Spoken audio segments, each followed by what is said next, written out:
It's Red Eye Radio. Gary McNamara and Eric Harley talk about everything from politics to social issues and news of the day. Whether you're up late or you're just starting your day, welcome to the show. From the Uniden America Studios, this is Red Eye Radio. Hello and welcome. He is Gary McNamara. I'm Eric Harley. As the Thursday show begins. Gary, how are you? I'm doing good, and I saw this headline, and I burst out laughing, and I thought to myself, is this the last thing that Ozzy Osbourne is going to be remembered for? I read it. It was a headline in Breitbart.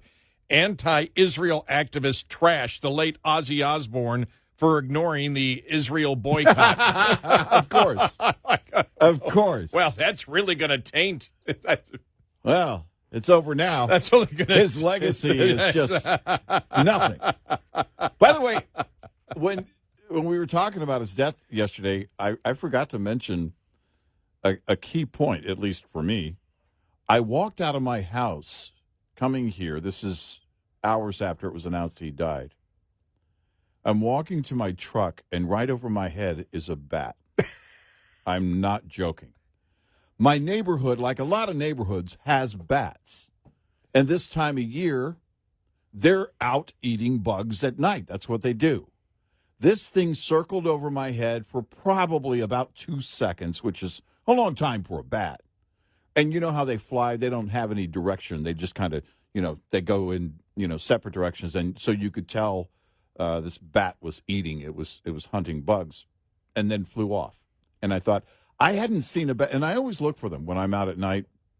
I used to walk a lot at night in my neighborhood, and I always look up and see if I can see any of them. I used to see a lot more of them, and I think now it's just that I'm not out or I'm not looking for them. But it was just weird. It's the first bat that I'd seen flying around in my neighborhood in a long time, and it was flying right over my head. So, it was like, here's the thing. Our producer Ron says I should have bit the head off. Number one, I was already full. I had already eaten. Number two, I thought to myself, do the bats feel now like they can get out more? Maybe the reason I didn't see them all these years so much is because Ozzy was still alive. And now, if he's no threat, they feel more liberated. They can get out and, do their thing. The best thing is I saw Gene Simmons being interviewed yesterday for KISS. Yeah. He was being interviewed, and you could see him sort of just rolling his eyes because the interviewer kept saying, well, you knew the Prince of Darkness. You knew the Prince of Darkness. He goes, come on, that was an onstage thing. Yeah. It's like, come on. It's like, it's. Right, yeah.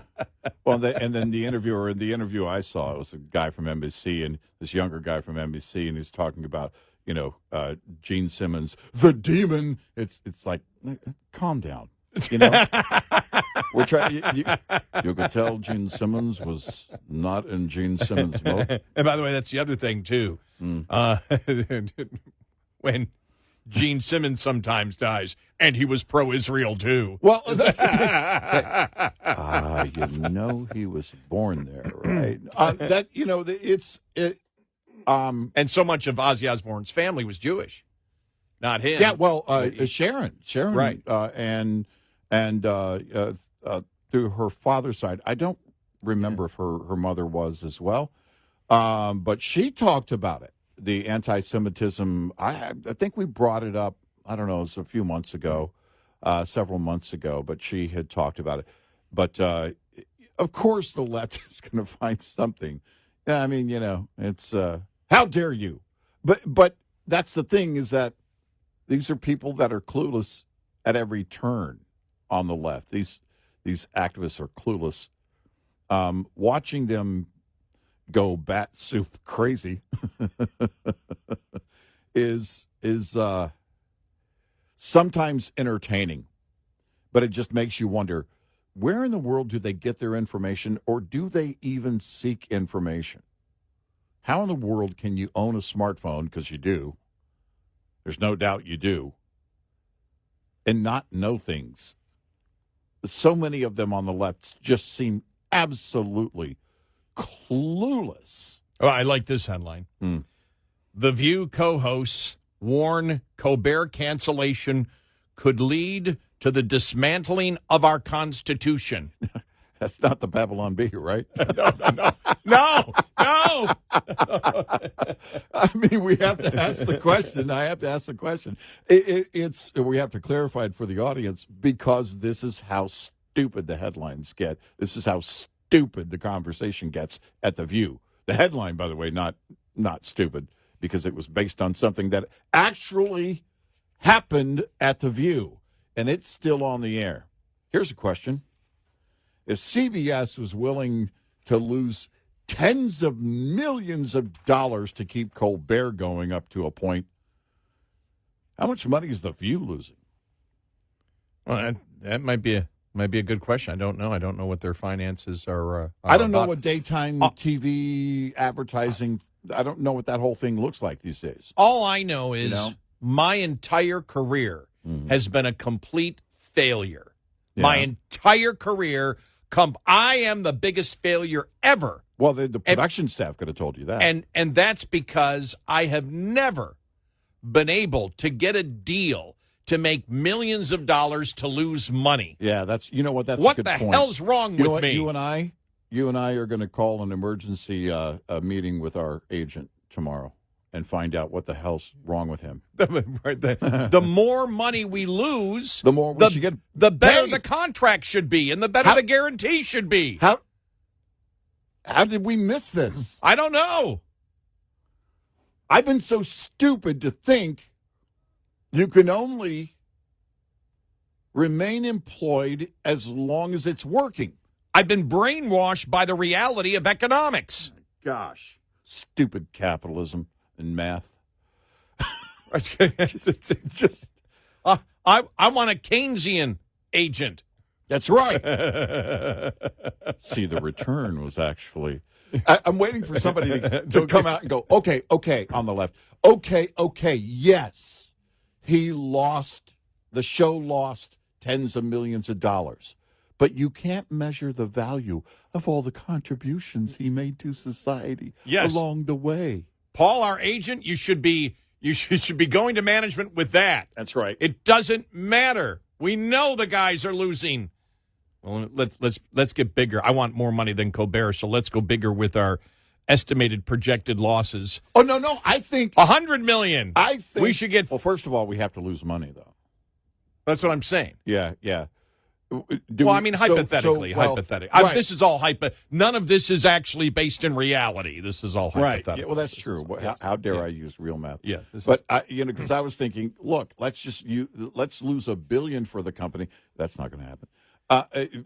And then we'll get paid $20 billion. Yes, exactly. Yeah, I mean, I think that's the math. That's the Colbert math. I don't know. That's how it all works out. Right? It's, the more you lose, the more you get paid. What? Tell me more, Bernie Madoff. What the hell? Seriously, man. You know, I'm going through. I'm trying to see. Let me see what. I'm trying to see what the influencers, the mega, suspicious of the Epstein files and what Trump is doing on them. Yeah. Had to say about what Tulsi Gabbert did yesterday, because we pointed out last week. We went through last week when it came out that that in the Durham report there was an annex of top secret things that showed the ignition, as they called it, in July of 2016. Yeah. About what specifically Obama and Biden and Comey knew and what they got, from Brennan. And yesterday I was expecting, I didn't see it. I didn't when I was going through, I didn't see that they were active at all, because I was wondering if anybody of the influencers that are furious at the administration because of the whole Epstein thing have come out and said what Tulsi Gabbert did yesterday, let's not go down that Epstein. Let's not go down the Epstein path again.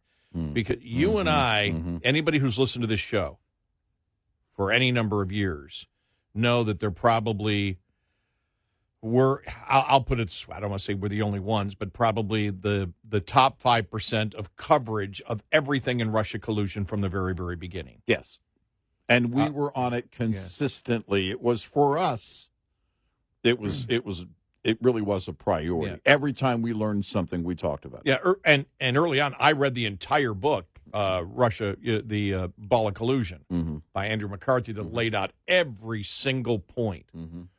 And as it, when I saw yesterday, whenever it's the same thing when they said Trump committed treason, and we went, where? Where's the treason? We know what treason is under the Constitution. Where is it? Tulsi Gabbert called it a treasonous conspiracy yesterday. The president said the word treason. None of what, even if there's things that were done wrong, there's no evidence that treason is a part of it. Yeah. This doesn't exist under the Right. Now, treason is a word that has evolved as much as globalism. The definition of what it is. Yeah. And you look at it, it's like, okay, fine, but what's the specific charge? You and I laid out last week that if there is an ignition, what possibly you would present before a grand jury in order to get an indictment, not a conviction, but just an indictment. And we laid it out. In fact, we laid it out over a period of 90 minutes. Everything that happened, that if you, and we'll just very quickly in 30 seconds, that if you take the fact that there was information that still exists that is top secret that we don't know, because everything that Tulsi Gabbert talked about yesterday, we already knew. There isn't one thing that came out yesterday that we didn't know. And the whole time I'm saying to myself, where's the specific crime? What do you think the specific crime is? Tell me the specific crime. Tell me the specific crime. You and I laid out yesterday that if they decided to use, once they started talking about last week, conspiracy, how you would get it when they started talking about racketeering laws. Okay, could you use RICO?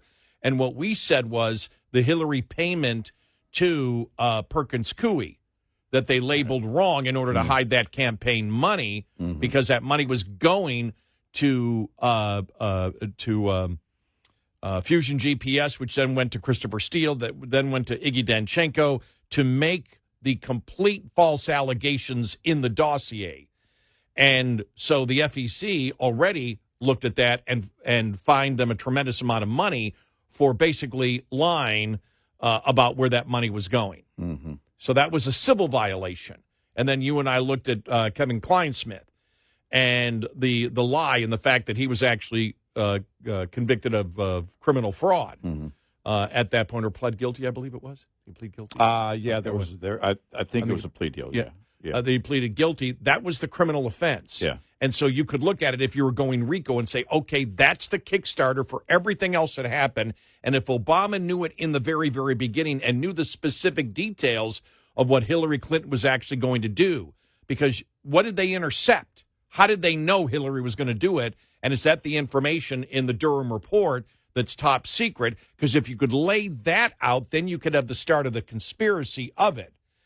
You're going down danger. You're going down territory if you're just, and we said it the other day when Gabbert first came out with it and said, don't do this. Don't just bring up parts of it that can be debated in any way. When you come out with this, make it slam dunk. These are the charges. Here is the evidence that we believe is there, the specific charges, and she didn't do that.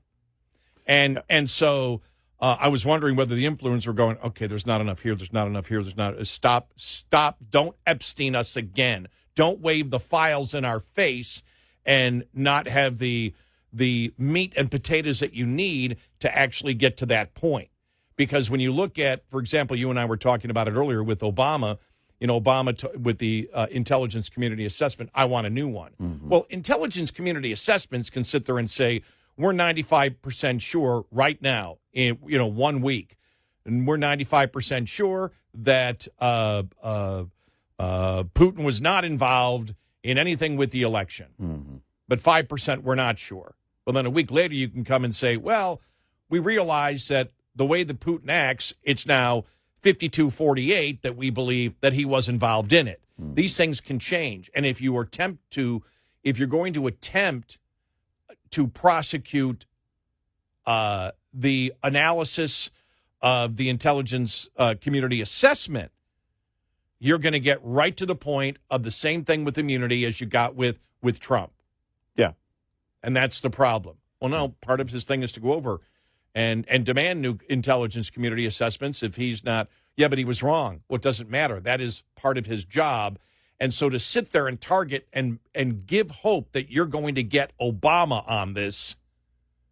Well, I looked it at this and said, too meme-ish. It feels like you're jumping on memes, the memes of Obama sitting in jail. And they've been everywhere for the last week. I've seen them constantly. And if he broke the law, anybody who broke the law, then you do the criminal referral and you say, and you line it out. And the media has the handouts. The media has everything that they need. Here's the law. Here's the statute. Here would be the charge. But we, as DNI, I can't bring the charge. I can only do a criminal referral. But this is the law that he broke based on the evidence. Well, the way it was laid out for Hillary with the Espionage Act. Exactly. I mean, we knew exactly what it was. Right. And so everything, from what I could see, everything that Tulsi Gabbert said yesterday was correct. Mm-hmm. And there's more evidence she provided to show what we already knew. Right. But we already knew that. We knew this a long time ago. I had no doubt in my mind his involvement. Right. We knew it. Well, we said early on, after we learned about the January meeting, the January 2017 meeting, well, if he's in the room, it's his. He owns it. Yeah. We got a great show ahead. 866-90-RED-EYE. This report is brought to you by Shell Rotella. With advanced synthetic technology, is designed to help keep your rig running with more mileage and less maintenance. On a hot summer day, the last thing you want to feel is a blast of warm air when you turn on your air conditioning. A malfunctioning AC system will leave you uncomfortably shifting in your seat. Not to mention, it can affect the safety and performance of your entire vehicle and your productivity. Keep your AC system running smooth and your deliveries on schedule this summer with the following maintenance tip. Replace your cabin filters at least once a year, as dirty cabin filters are possibly the most common cause of AC system malfunction, or worse, failure. Replace your cabin filters more frequently if you operate in a dirty or humid environment. Coming up, more with Gary McNamara and Eric Harley. It's Red Eye Radio.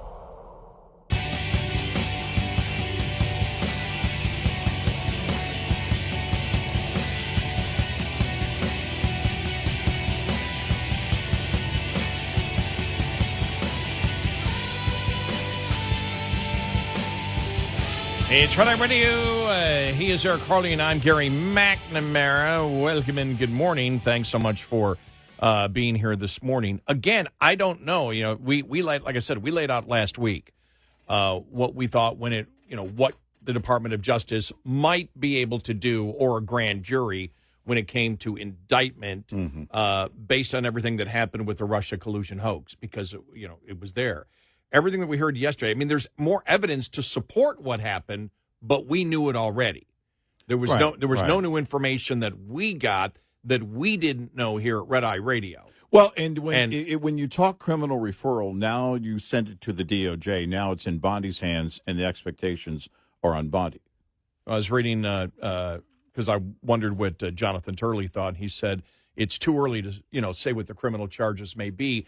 If you look at the entire thing, and that's the point. What I want is the tie-in from what happened in December to the tie-in as to what happened in July, to promote that. And until you get that information about what they claim was the ignition. It could be a number of crimes committed along the way based on new information, but you're going to have to explain that fully. Right.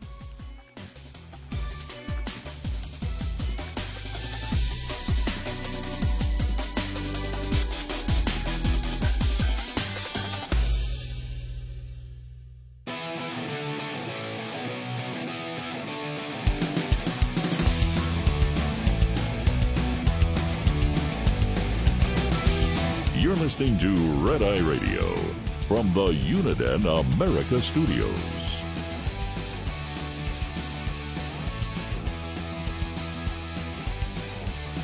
We are Red Eye Radio. He is Eric Harley, and I'm Gary McNamara. Welcome in. Good morning. Yeah, so I'm reading. I just found some of Jonathan Turley's comments. It goes, it's too early to gauge the basis for possible criminal charges. Mm-hmm. Yeah. Hang on one second here. Possible criminal charges. However, the release of this new evidence is historically and legally significant. There is a legitimate concern over a conspiracy to create this false narrative. And it's exactly what we said last week. Yeah. Our point is, if you're going after Obama, as she said yesterday, Yeah. that's where I went. Before you mention his name, you need to, when you mention his name, you need to say what the specific crime is. And they have not on that. And what they have talked about, every legal expert that I've seen, whether on the right or the left, if asked specifically about Obama, said, well, with the Supreme Court ruling on immunity, and if it's about him demanding the assessment, that alone, or what happened in December and January, there is nothing you can get him on. Right. And that's why we looked last week when we spent, because it took that long to go through it. I did the shorter version here earlier, but it took 90 minutes for us to go through the point of, all right, if they've got something, if they believe that in the Durham report, what was viewed as top secret led to the ignition of this entire thing.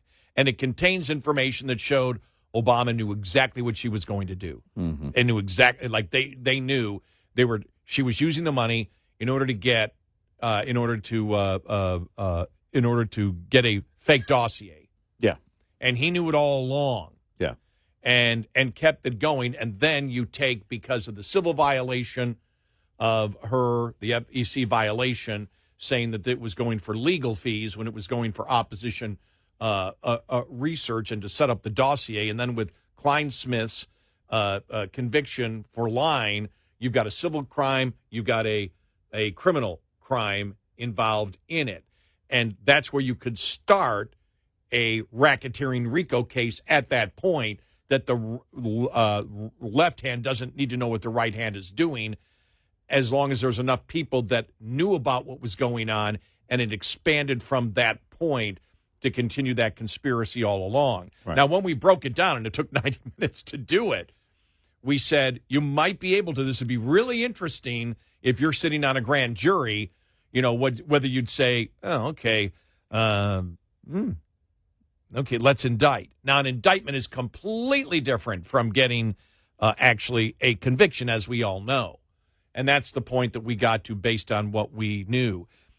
It seemed like Turley yesterday, again, was focusing on the fact that the media has just ignored this entire thing. He goes, consider this story. An outgoing president and his top officials are told there is no evidence of Russia collusion or influence in a national election.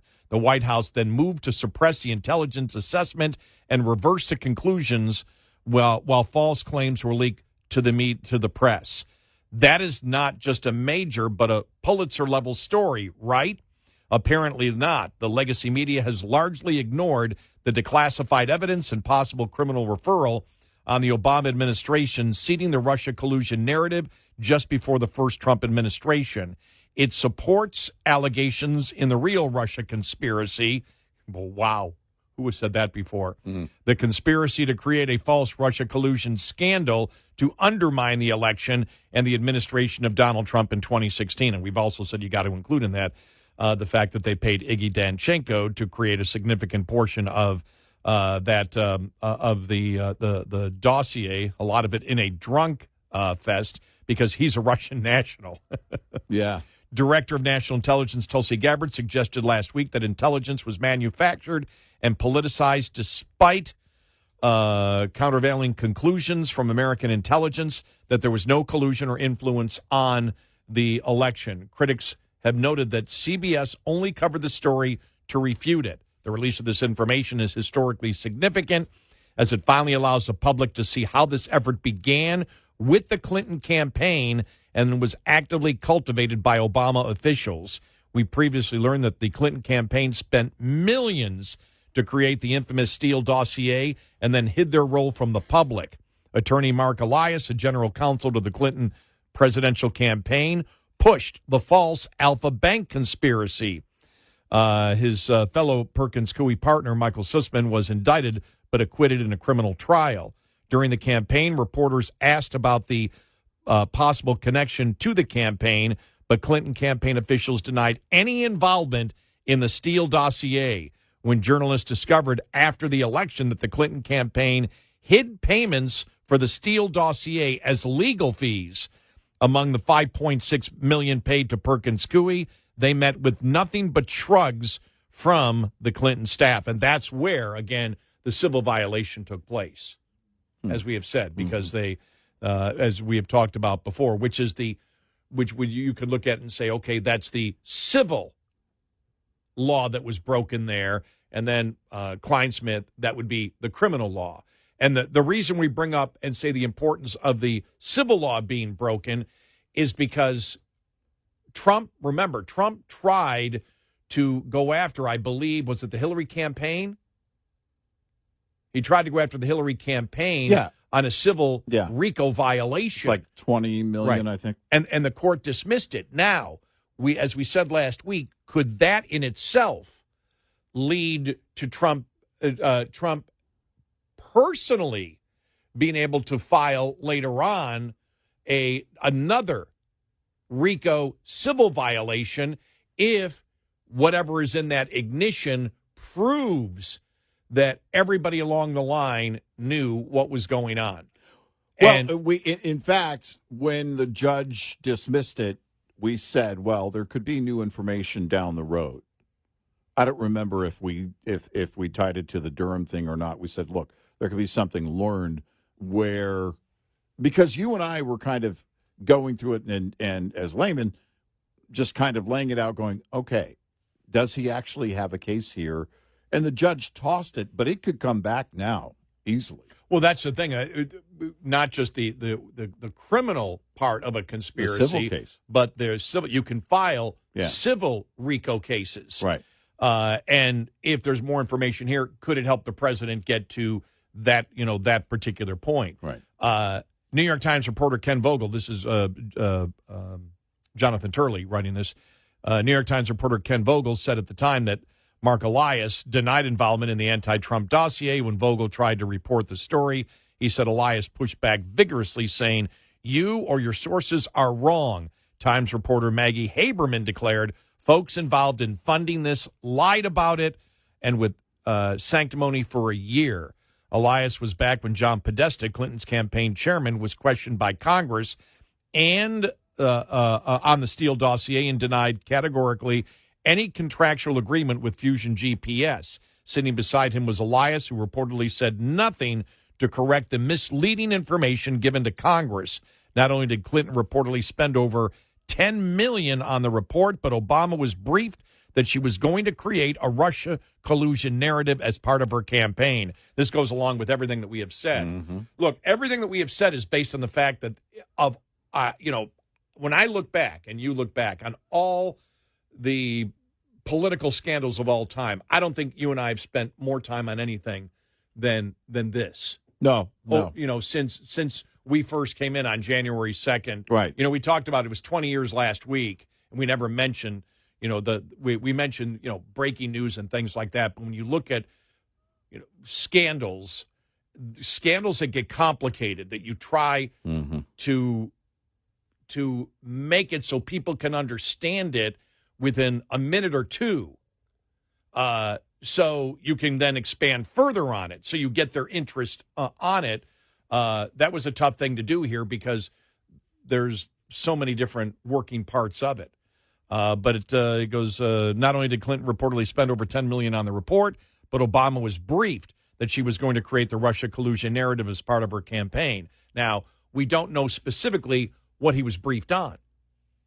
And that could help in starting the conspiracy, the conspiracy charge, if you were attempting to get a grand jury to indict. Right. Whether you have enough, we have no idea, to convict or not. We don't know. But based just on December through January, if you just look at that and don't bring in what happened in July and then everything along the entire path, I don't know. We criticized Tulsi Gabbert the other day saying, just don't stick to that. When you come out, be prepared and have everything to lay out what the conspiracy is before you publicize it. That's because she's not law enforcement. No. She's not law enforcement. She's not a prosecutor. And so before you give hope to people, because that's what you heard yesterday. I got texts from friends. They're going to get Obama. And I went, I wouldn't bet money on it.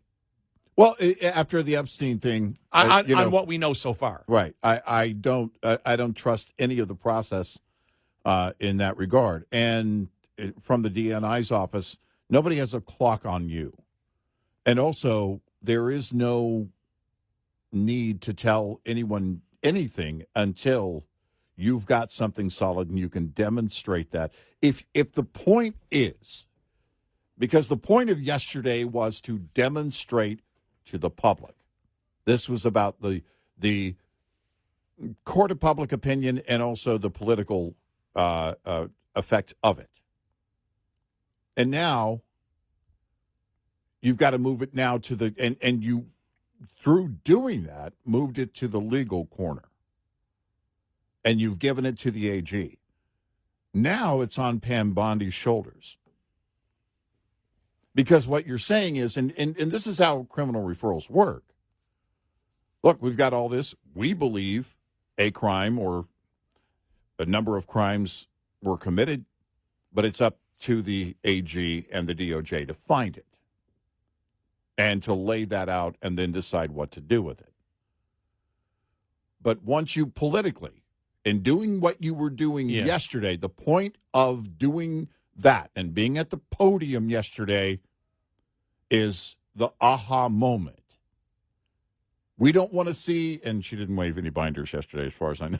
We don't want to see any binders waving again, and then all of a sudden people are being called out for believing that something was in the binders. The same people that were being given hope the day the binders were being waved. As he writes, it's too early to gauge the basis for any possible criminal charges. However, the release of this new evidence is both historically and legally significant. There is now a legitimate concern over a conspiracy to create this false narrative to undermine the incoming administration. It proved successful in derailing the first Trump administration. By the time the allegations were debunked, much of the first term had been exhausted. That is worthy of investigation, and the public has a right to expect transparency on these long withheld documents. That's the point. Mm-hmm. The point of it is we now know through the documents that these things are true. But if you're going to lay it all out, if you're going to sit there and want to convince the public, to me, just using November and December as your ammo may start the process. Right. But it's in its infancy. You've got to take what happened in July, what was in the Durham report that was top secret, because even Durham wrote in the report and said there isn't enough to get Obama here. Right. And so, but based on what we knew that was declassified at that point, because he couldn't go into anything that was classified in his analysis because he would have no evidence to back up what he said. Right. So you need to know what that is there, what happened in July, and then go all the way through. Yeah. And see if you can, at that point, what possible charges you have. But when you have the press and the hype and hoopla over it from the conservative media, and at the end of the day you say, I don't know what the charge would be, that's never good. No. 866-98-RED-EYE. Lines open for your calls. 866-90-RED-EYE on Red Eye Radio.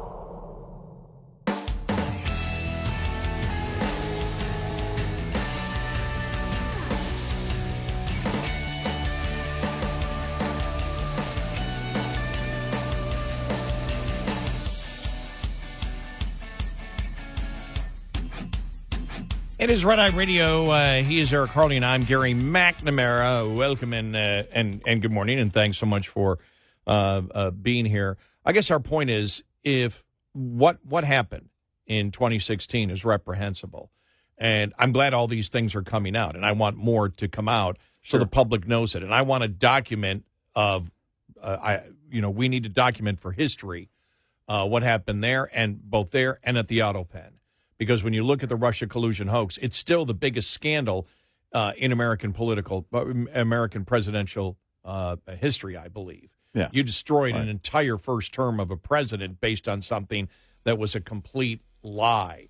I would like, believe me, more than anything, somebody to be charged, but you've got to have the evidence and you have to have the specific criminal act that they broke. You didn't get that yesterday. Right. And I don't know where that is yet. Exactly. You didn't even point to it. Top of the Hour News is brought to you by House Products. Visit houseproducts.com. This is Red Eye Radio on Westwood One.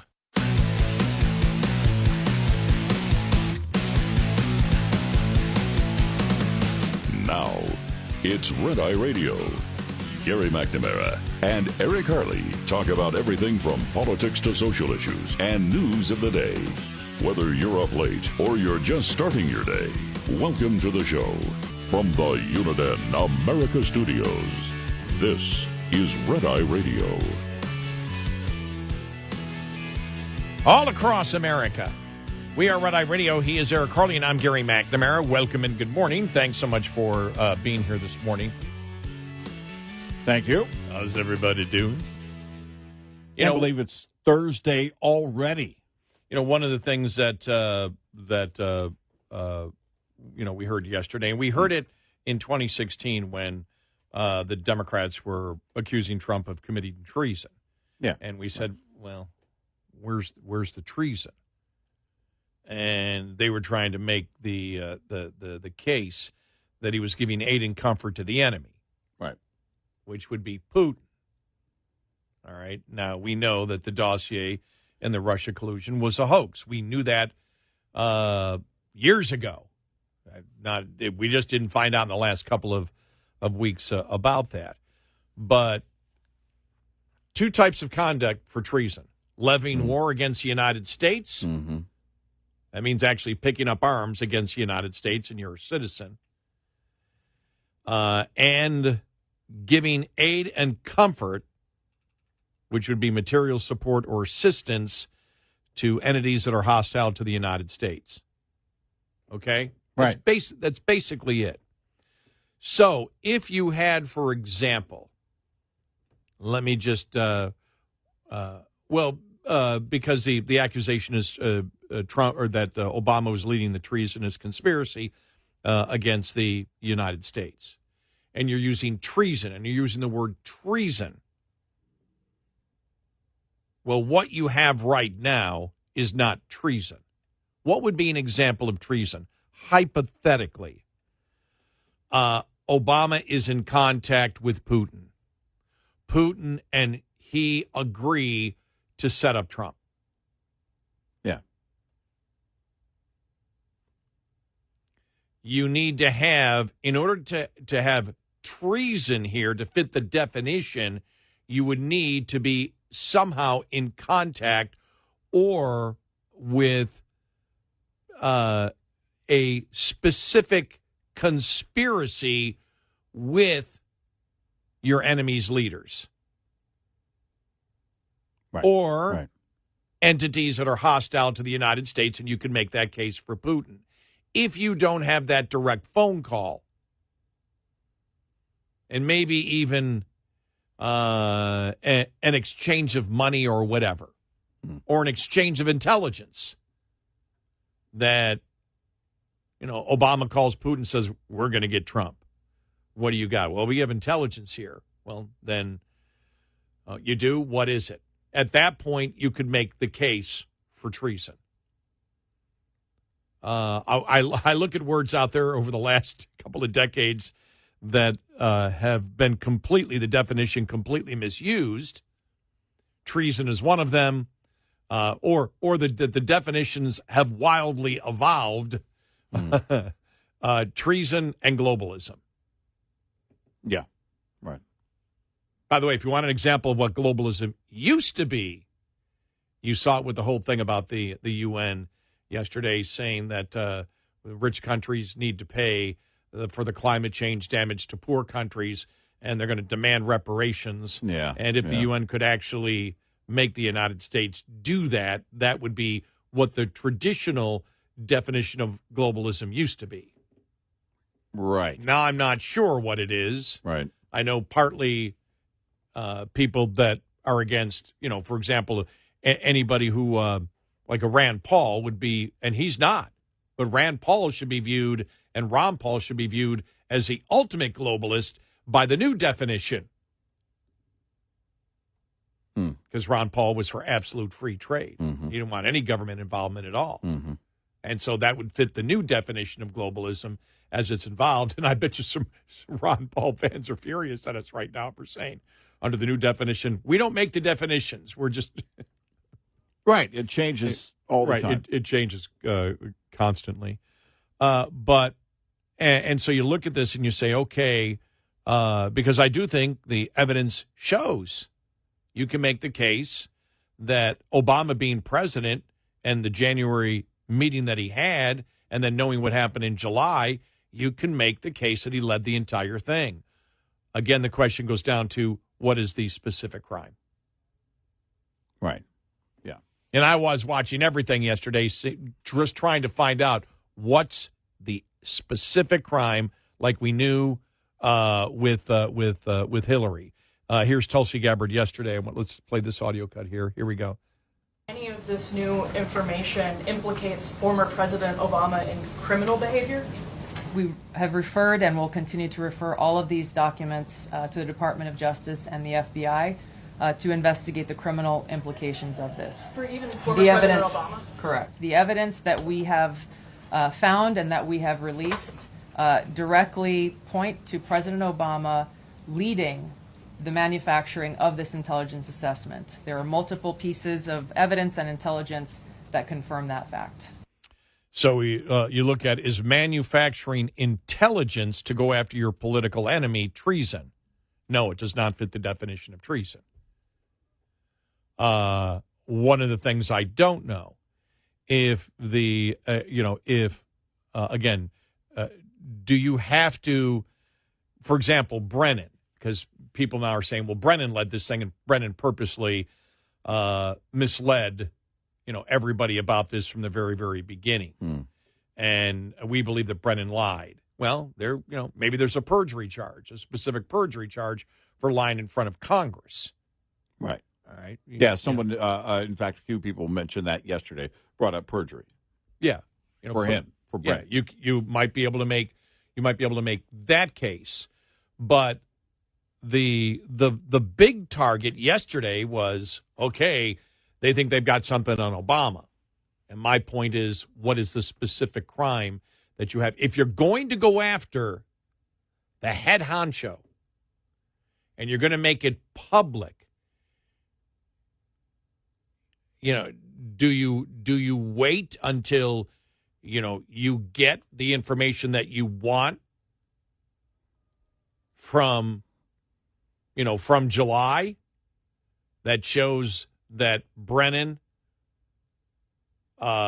specifically told them exactly what Hillary was going to do, and then lay out the possible conspiracy that you could get racketeering and RICO charges based on the breaking civil law with lying about where the campaign money was going, and because of the conviction of Kleinsmith for lying on the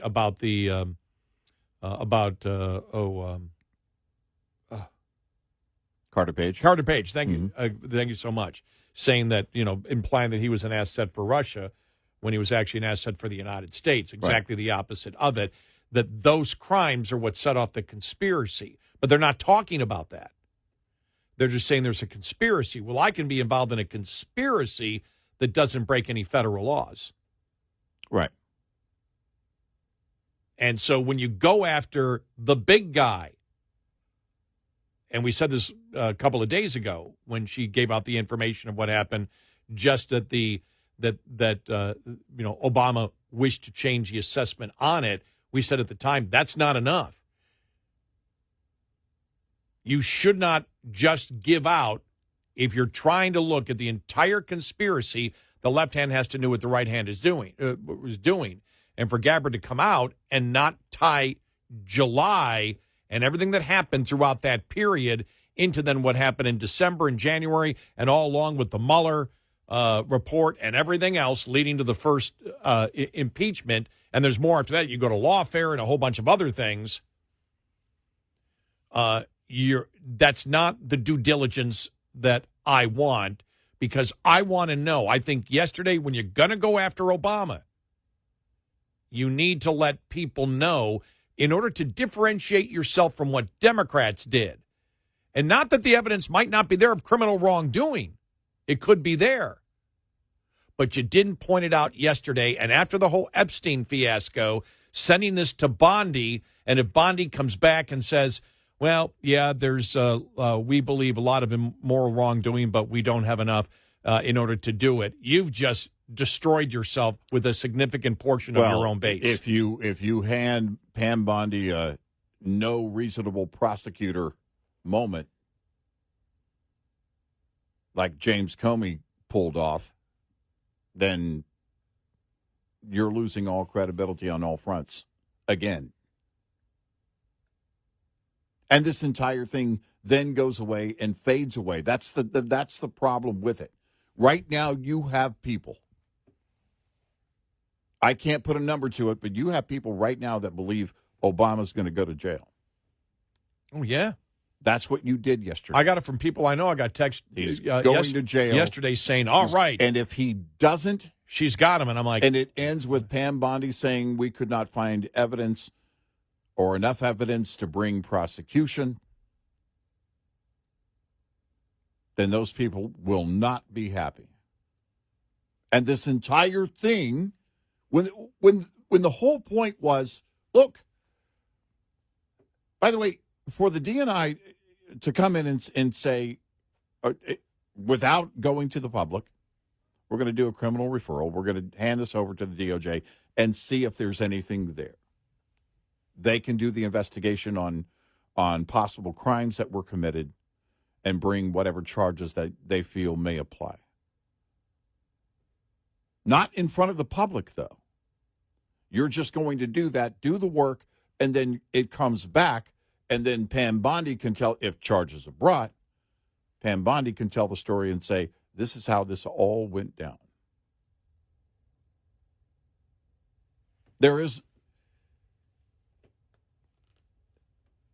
You don't need a victory on this, or don't try and get a victory on something before you actually have the win. Yeah. Don't claim a victory. Right. And we've seen that too many times. And again, for the people, because most people did not do what we did over that period of time and investigate it the way that we did. You had, the conservative news media probably do it way back when. And so there may be some people coming out going, oh, wow, really? Mm-hmm. But from people like us who actually, and if last week when we first heard this lined out for 90 minutes off the top of our heads without any reference, because we studied this so much as to what happened, we looked at it and went, okay, you may have a little bit more evidence as to what happened, but you're no closer than we were before we knew this information a year ago, 2 years ago, what the potential crime actually is. Right. And after the Epstein thing, that's the warning. Don't do what Democrats did. Democrats kept throwing stuff at the wall that never stuck. Nothing ever stuck. Only to get headlines on the fly and to have these little moments of it, because yesterday, again, it was almost like, aha, got him. It's not got him. No. Yeah, you're right. It wasn't a gotcha day. No. But you had people believing it was. Yeah. Don't do that. Do the work. Get them, and then do your victory lap when it's all said and done. 866-90 Red Eye. Brought to you by FPPF, Fuel Power Max. Smart owner-operators make every single week as profitable as possible. One trip is not enough time to be considered profitable or unprofitable, and an entire month may be too much time to manage. 1 week is the right amount of time to deal with efficiently. To do so, look at the advantages and disadvantages of every day of the week. Match trip length to the optimum day of the week. Plan to deliver on the day you have the best opportunity of getting a load. Your personal weekly plan will vary depending on the weekly delivery flow cycle of your region, typical length of haul, personal requirements, and other factors. What's important is to have a specific weekly plan that helps you be successful. Owner-Operator Business 101 is provided by Overdrive's Partners in Business program. Go to overdriveonline.com to the Partners in Business section of the website for more details on this and many other topics. Brought to you by Shell Rotella, with advanced synthetic technology is designed to help keep your rig running with more mileage and less maintenance. Get in touch with Red Eye Radio, toll free at 866-90 Red Eye.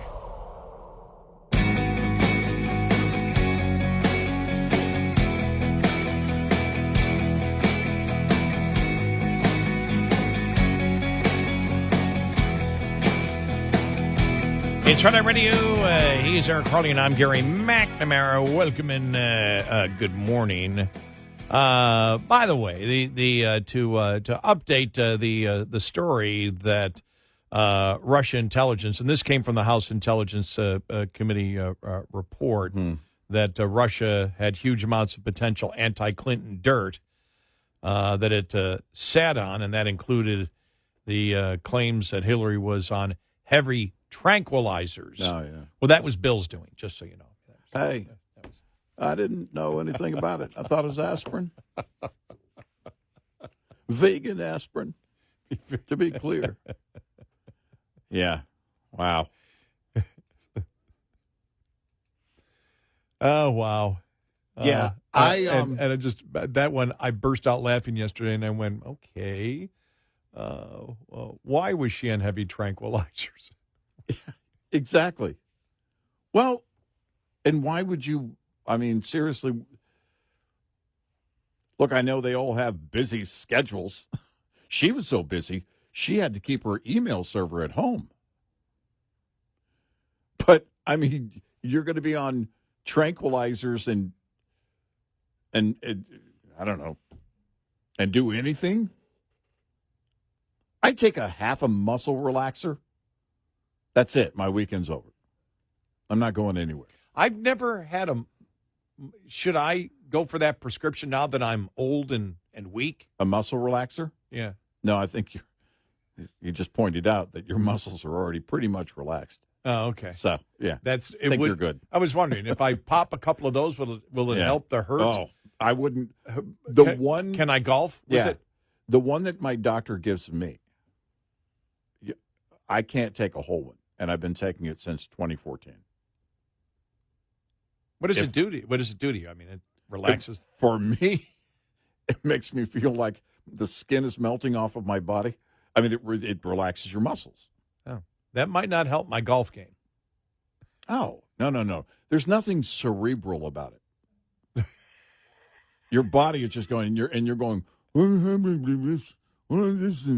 I can't stand up.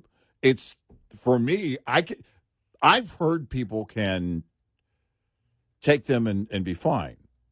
I can't really handle them, which is why it's rare if I take one, or a half of one is the only thing I can do.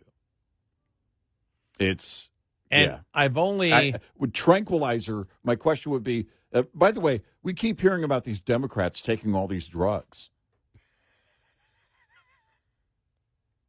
You know, Biden's on Ambien, if you want to believe that story by Hunter.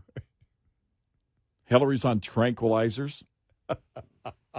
Hunter's on crack. I mean, doesn't anyone just smoke weed anymore? I remember before I had some dental work, I had to take, part of the sedation dentistry was taking a Valium. Yeah. And then I got this is when I had major dental surgery about 20 years ago. Mm-hmm. And it didn't do anything. Yeah. It didn't do. I was like, I stopped taking it because I couldn't drive home from the dentist, and I went, it didn't do anything. Just give me the gas and the lidocaine. Yeah. And Yeah. then they continued to do it because, like, it's an inconvenience not to be able to drive, and they wouldn't let me drive after I took the Valium. But it didn't do anything to me at all that I could feel. Right, yeah. I so- don't know if I've ever taken a Valium. I think I have probably once in my life. But, yeah, I'd rather just push through it, you know?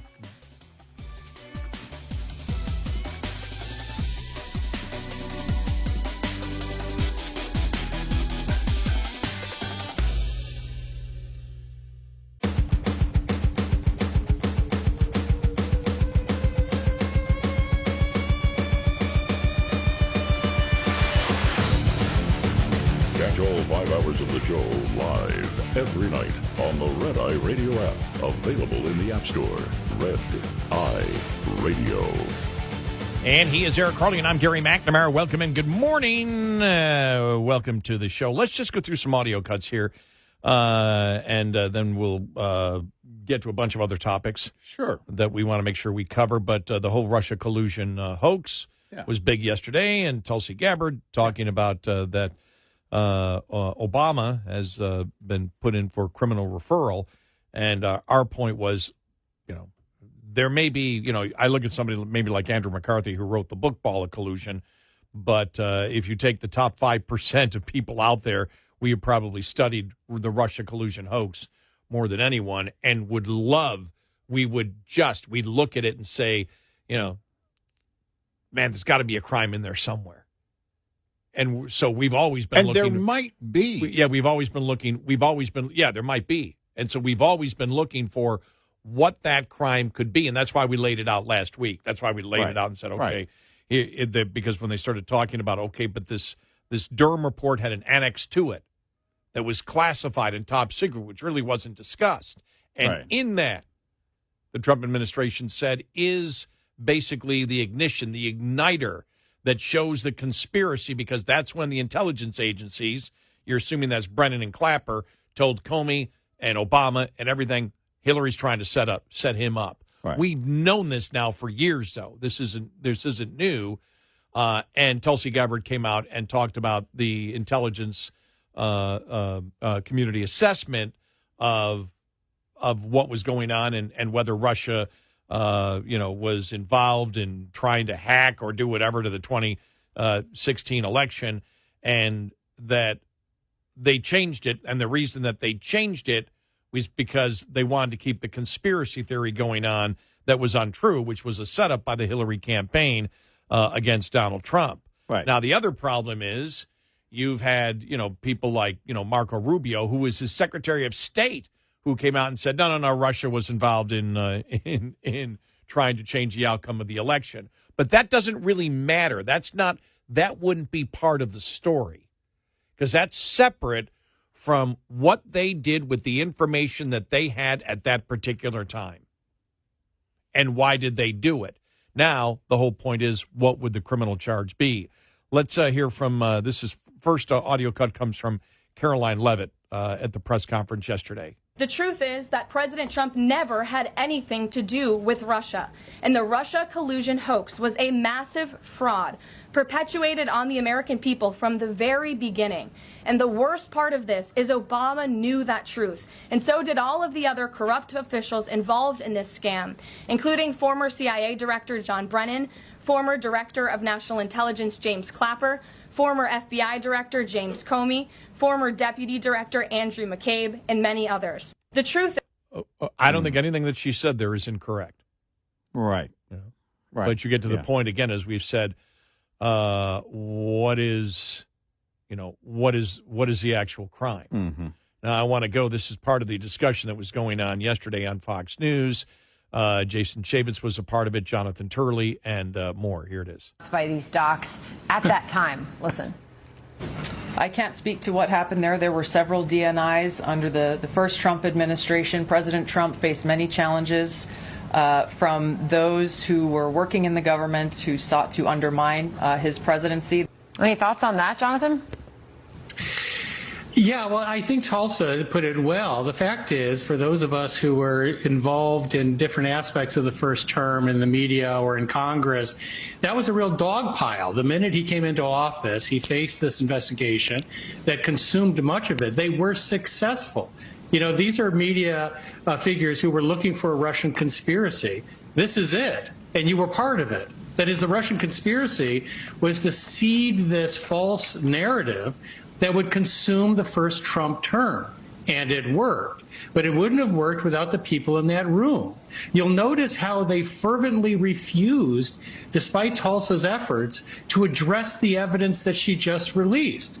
That's consistent with what they did during the first term. They weren't interested in looking at evidence that contradicted the narrative. They're still not interested because it implicates not just these high-level officials, it implicates them.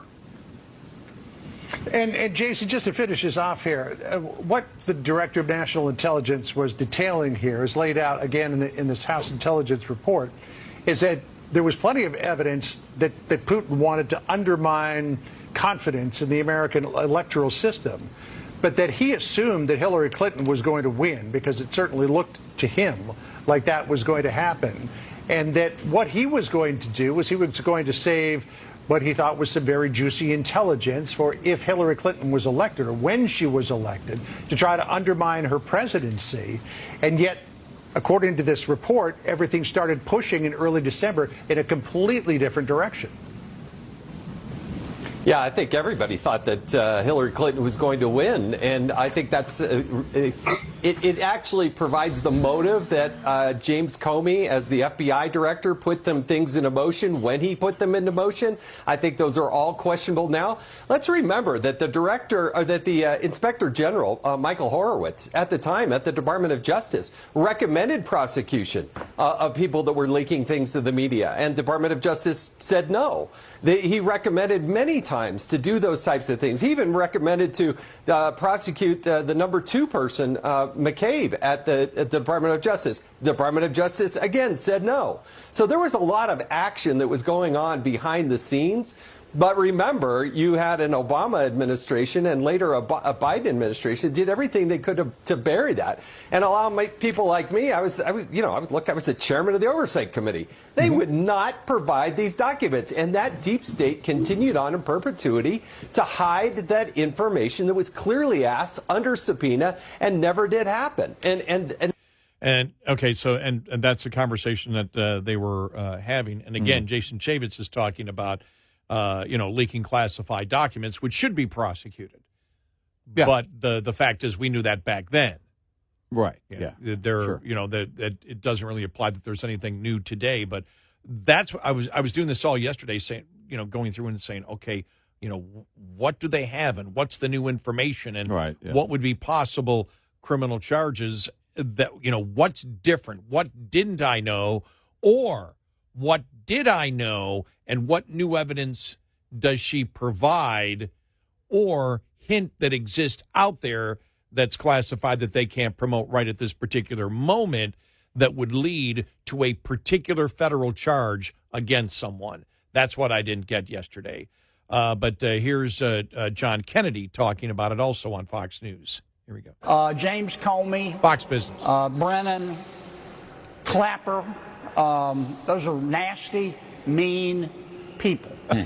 Russia did try to meddle in our election. Other countries did too. But Comey, Clapper, Brennan started this rumor that President Trump actually colluded with Russia to meddle in the election. And they, of course, they had the media on their side, and they were spreading it. It was spreading like wildfire. And then all of a sudden, oopsie friggin' daisy, the Mueller report came out, which proved they were all lying. That part I am certain of. But the new developments, I just got to look at them. The Justice Department will get to the bottom of it.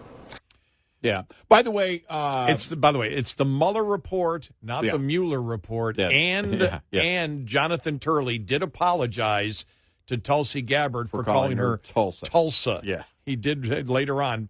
I'm sorry I called her the city in Oklahoma instead of Tulsi, so he did apologize. I'm sure she will say that she's been called worse. But yes. And also on a note on Senator John Kennedy.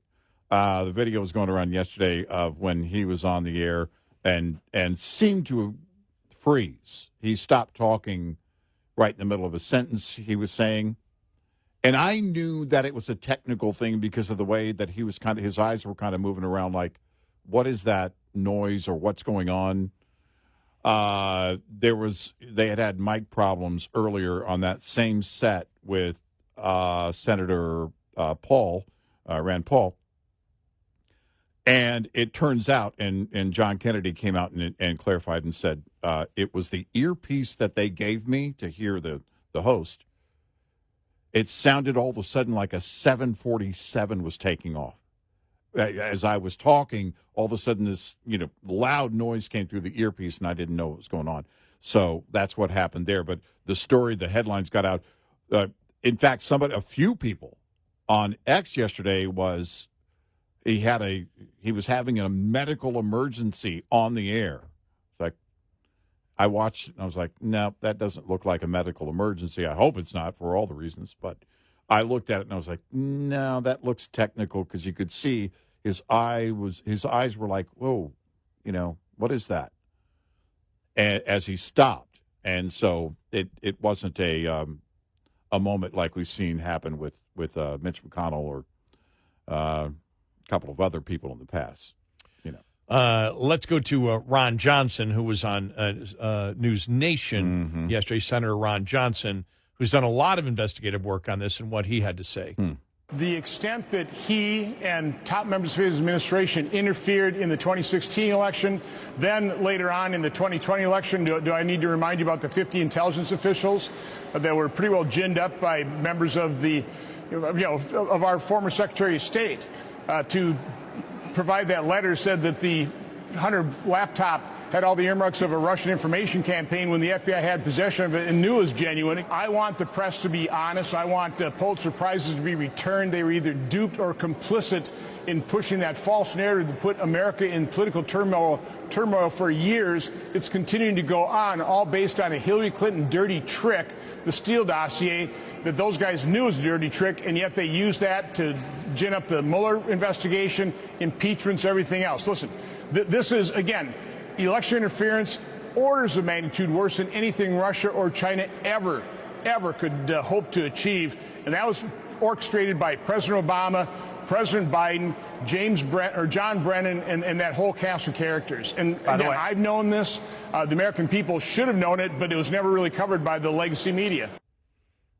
It was out there. We knew it. I mean, we've known it everything there for years. He makes a great point, though, because Democrats, remember how they went crazy on the $100,000 of ads in Facebook? On Facebook, yeah. And it is true what Ron Johnson said.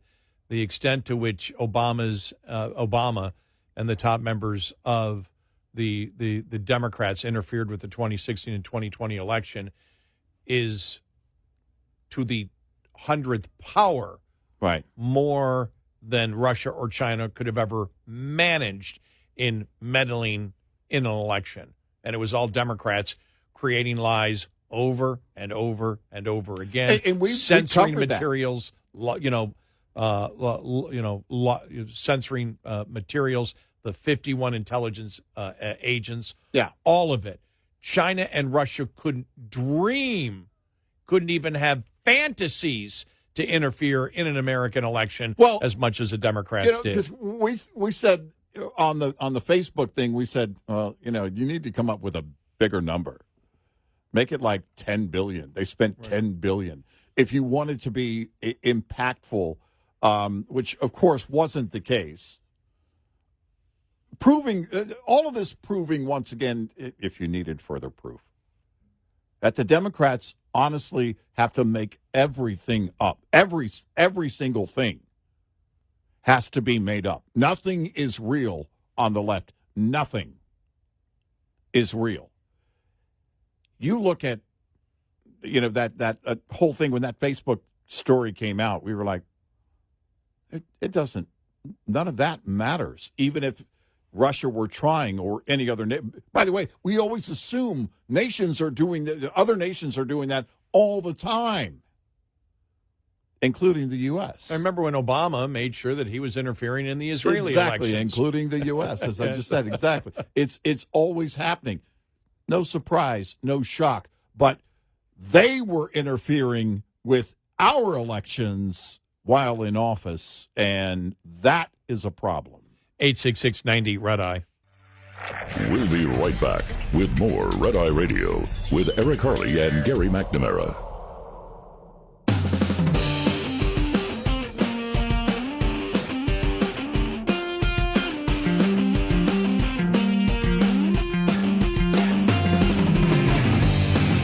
It's Red Eye Radio.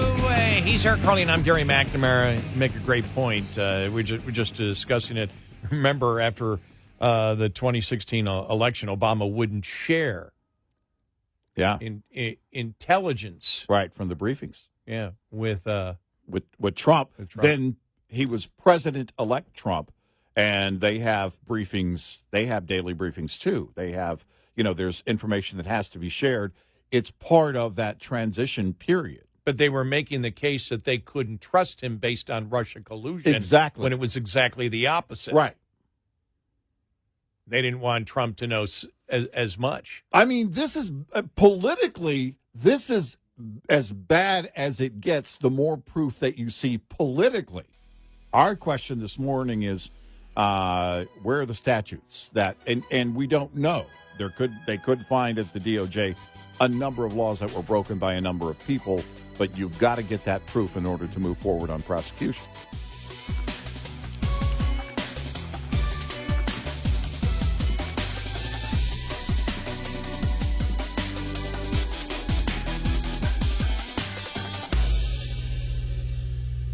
This is Red Eye Radio on Westwood One.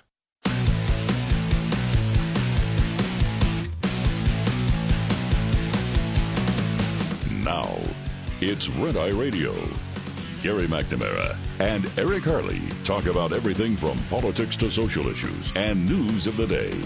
Whether you're up late or you're just starting your day, welcome to the show.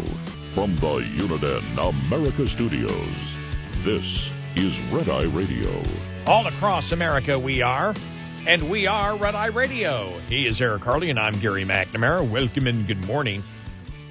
Looking here just at some of the banners and that were all across the media yesterday, even on Fox News and conservative media outlets. Trump says Obama committed treason. The thing is, with the whole Russia collusion thing, politically, we'll see where it goes legally. Like I said, we want to know what we believe that Tulsi Gabbert should have at least gave you the path to what crimes they believe might have happened. Right, yeah. And, you've got the administration out there saying treason, treason, treason. And obviously, that is such an argument that's easy to defeat legally. Because treason is specific. Now, I know it's a word that has been evolved where people don't like what you do. They just say, well, what you did was anti-American, therefore it's treason. Well, no, it's a lot of things that may be wrong and may be illegal, but don't fit under the definition of treason. Right. And there is nothing that has been pointed out yet that shows that the legal definition of treason lined out in the Constitution has been violated anywhere. My point is, Trump is totally justified to be furious about what happened. You and I have said this before. I would have lost it a long time ago. Because of, Trump, I was reading, I think it was the Wall Street Journal, I think it was them talking about the editorial, got to be careful, president shouldn't be suing media, they have unlimited resources, it can be viewed, whatever, blah, blah, blah, blah, blah. Right. Think about not you being you. Well, okay, think about you being you, and if the government had weaponized itself to destroy every aspect of your life and put you in jail. They destroyed your presidency by a conspiracy of lies. as we know, the not this term, but the first term. Right. They did. Nothing could happen. Right. Everything for years was bogus. The impeachment was bogus. Then they went to lawfare. They did everything they possibly could to destroy you, to take away your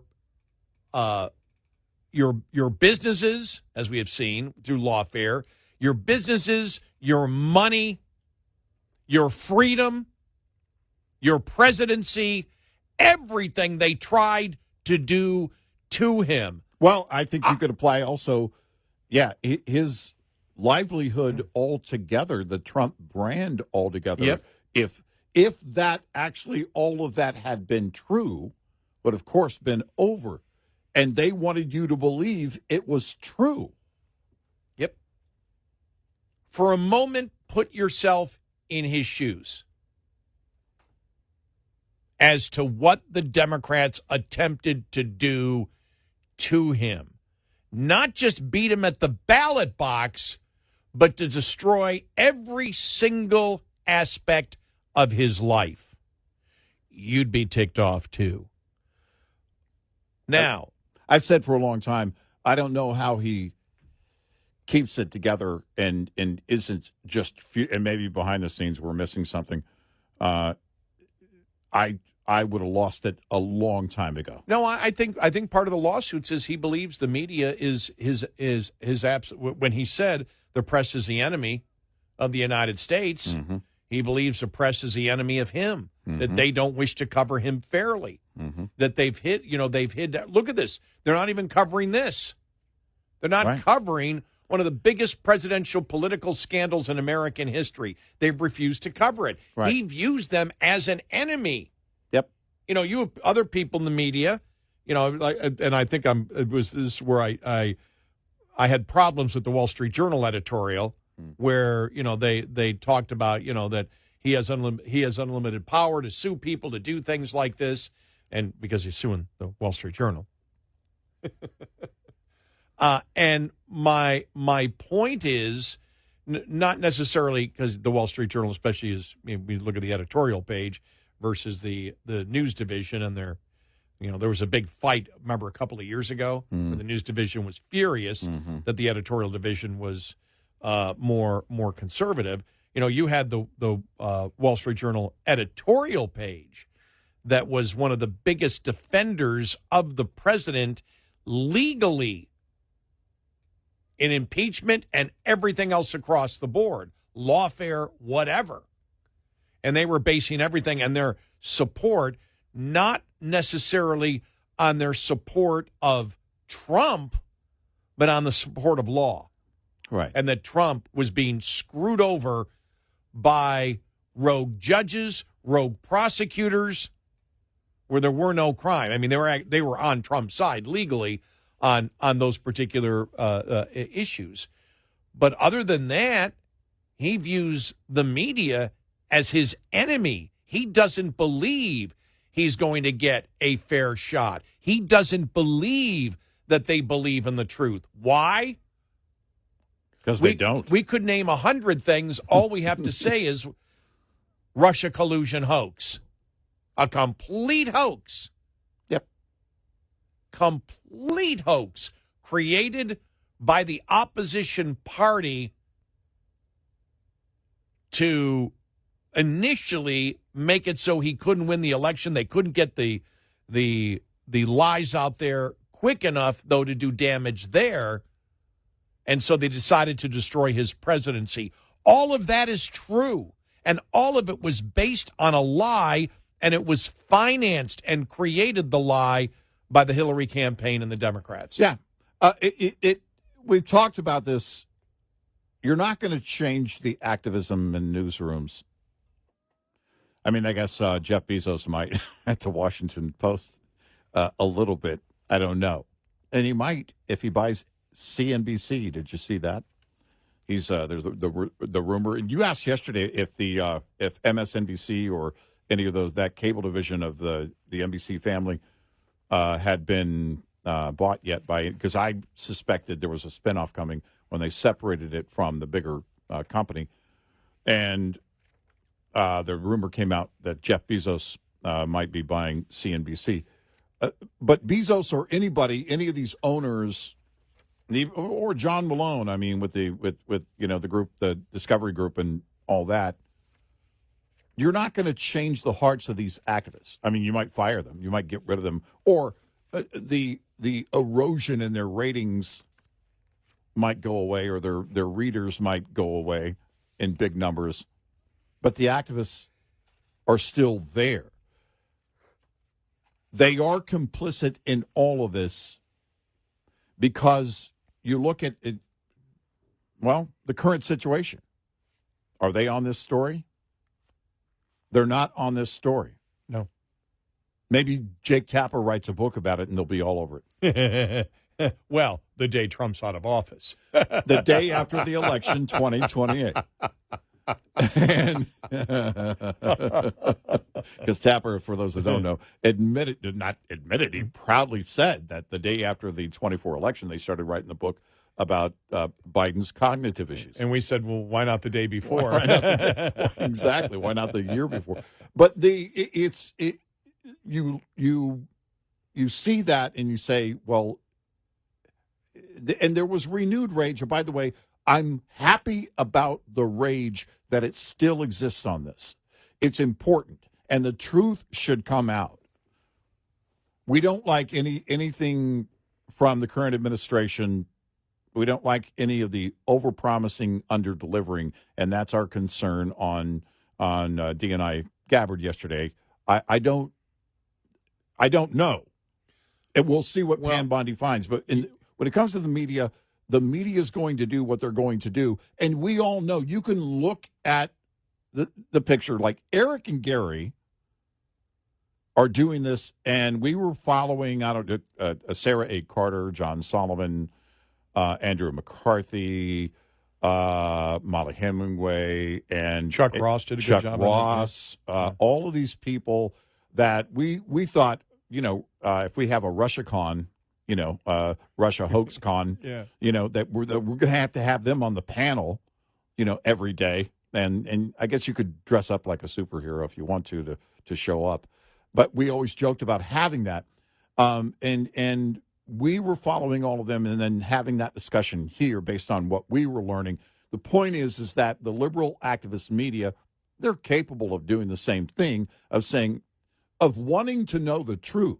And the fact is, and I know I'm just stating the obvious here for the majority of our audience, but I think it applies and it bears repeating. They don't care about the truth. This should be the story today. This should be the story. There should be plenty of questions along the way, and there weren't. They were taking things hook, line, sinker, and running with it because it fulfilled and fit their agenda.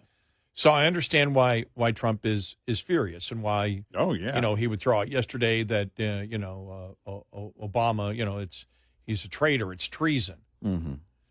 But when you do that attack can be so easily legally dismissed. Mm-hmm. And when there's something like Russia collusion politically, you should never have, from what we know already and the evidence that's coming out, there should never be a day where a Democrat has any credibility disputing anything. But when you throw out and say Obama committed treason, and treason is a specific law, Hillary Clinton, one of the reasons that she got burned badly is because Comey actually laid out the specifics of her violation of the Espionage Act. Mm-hmm. You could see it in the law. It was there. It was specific.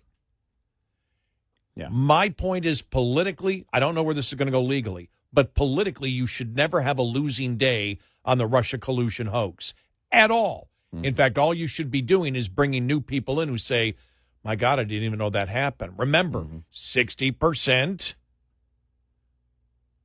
of Democrats still believe that Trump colluded with the Russians in 2016 to change the outcome of the election. And it's completely false. So you want to market something when you know. When you have an 80-20 issue where the public is, go with it. When you have a 100-0, 100 the truth, 0 no lie, an issue, you go with it and you go for the win on everything. Don't go, you go for the win every day.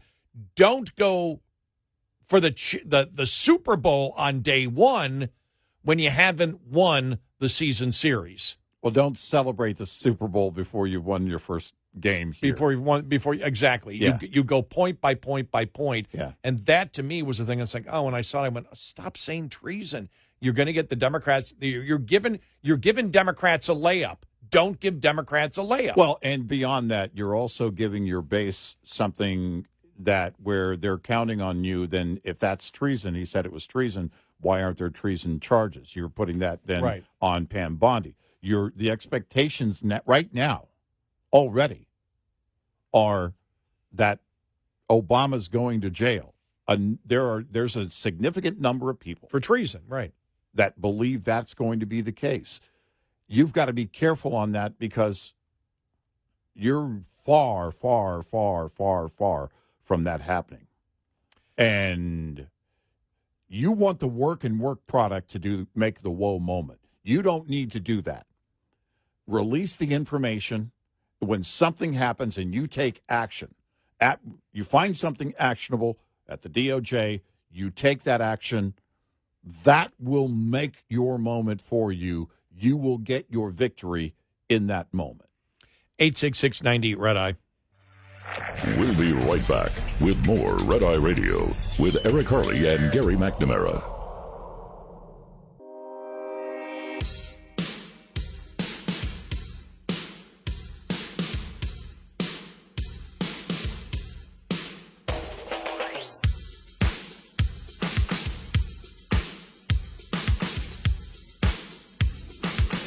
It's Red Eye Radio. He's Eric Harley, and I'm Gary McNamara. Talking about President Trump, and out there, suing media. You saw about the French president, right?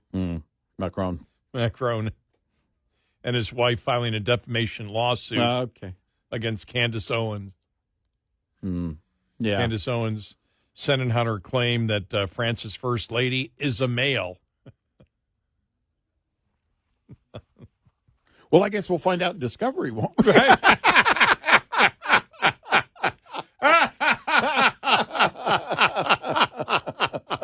That's right. Does Candace Owens have the right to Discovery? Yeah. Okay. And you may wonder, what's the laughter when you guys are talking about Discovery? Yeah. Well, in this case, it would be the process of discovery. Yeah. How would you discover whether that's true or not? I don't know. Your Honor? In order to present evidence. I guess you could just limit it to a blood test of chromosomes. I mean, there are other ways you can do it. Okay, you could go the boring route. That's fine.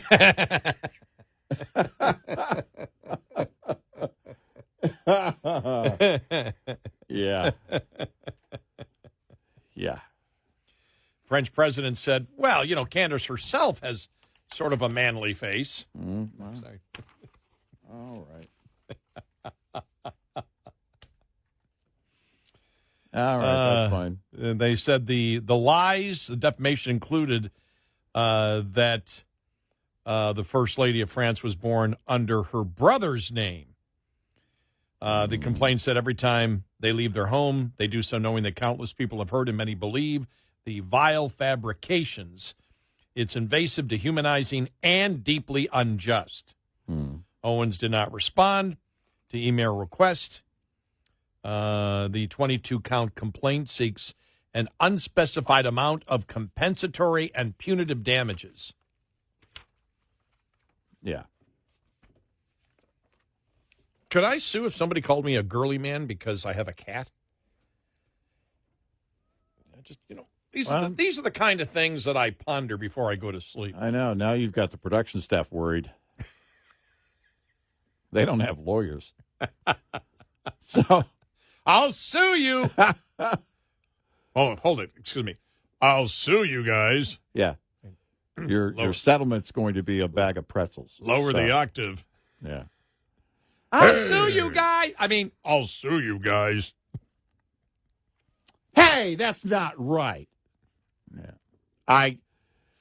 Well, I guess we'll see where it goes with Macron. I guess. I don't know. Coming up on the bottom of the hour, more bad news for Democrats. Most voters now call them too radical. Latest poll is out. Wow. A trade group representing U.S. automobile manufacturing is saying to Trump on the Japanese deal, what the hell are you doing? You're making it cheaper in the Japanese trade deal to import Japanese vehicles than buy American vehicles. Right. And the reason is it's a 12% increase in the tariff from what we were charging to import Japanese vehicles into the United States.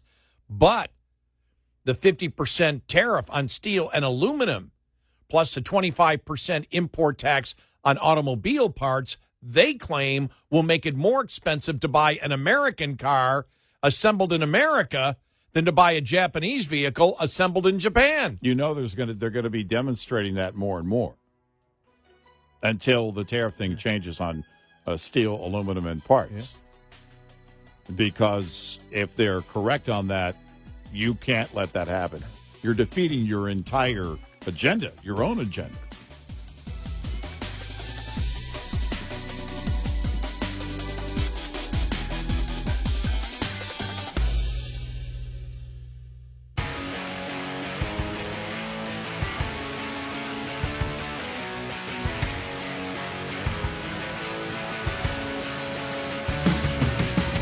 On our website, RedEyeRadioShow.com. Show info with stations, podcasts, and more. Red Eye Radio.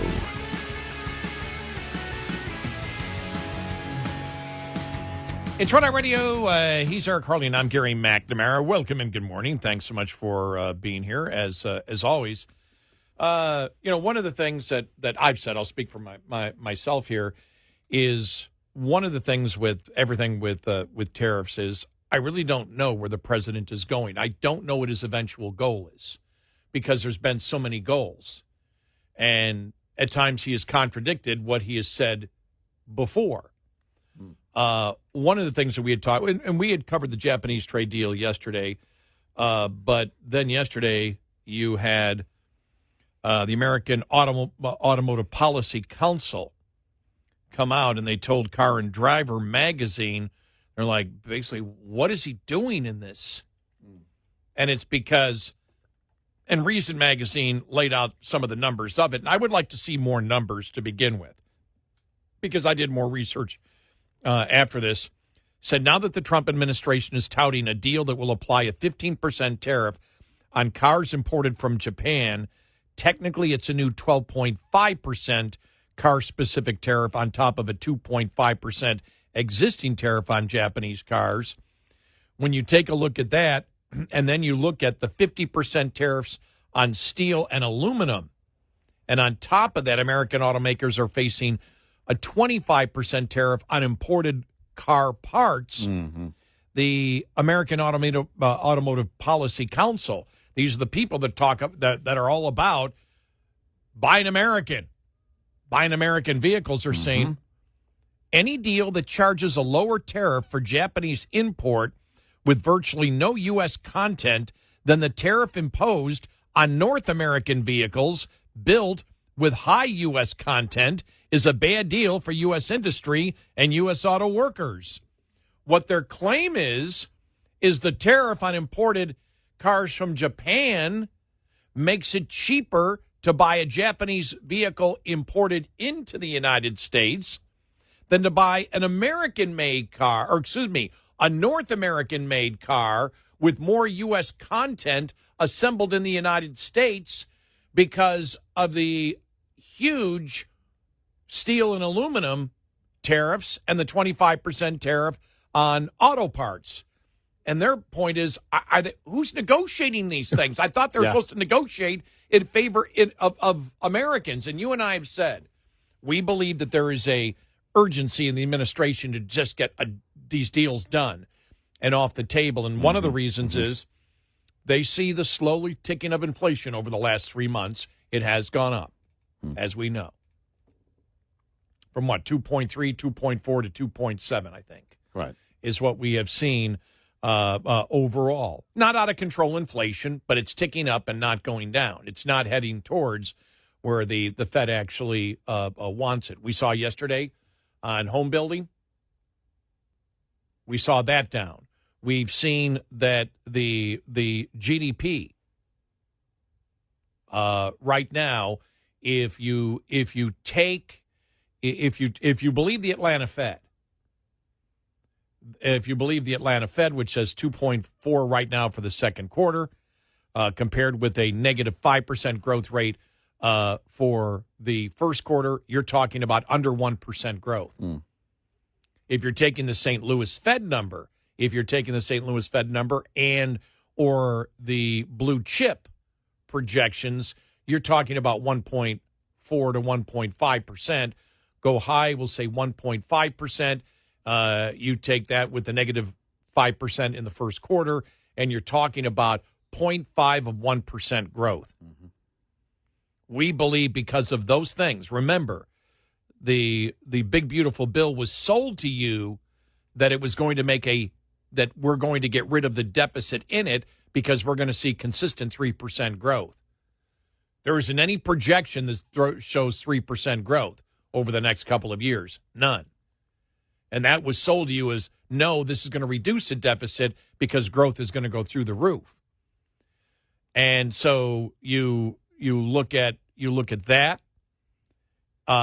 You look at, as we talked about this here with the American Automotive Policy Council, which is all about Buy American, saying, you're going to make it cheaper. What are you doing on this trade deal? What's the point? The other thing that has been brought up, remember, and we had talked about this yesterday, remember Trump didn't want the Japanese company. What was the steel company? Nippon? Right. He didn't want them to buy. Trump has been against all this time foreign investment into the United States. One of the reasons is, and I forgot who pointed this out. I forgot who pointed it out yesterday. I was doing so much reading yesterday that, the balance of payments is the entire, includes trade deficits. It includes capital deficits. It includes the entire trading of everything back and forth, not just the trade, but capital investment, whatever. That one of the reasons that Trump didn't want the Japanese company to buy the American steel company is because of the balance of payments, which is part of trade. Let's see, where did I see it yesterday?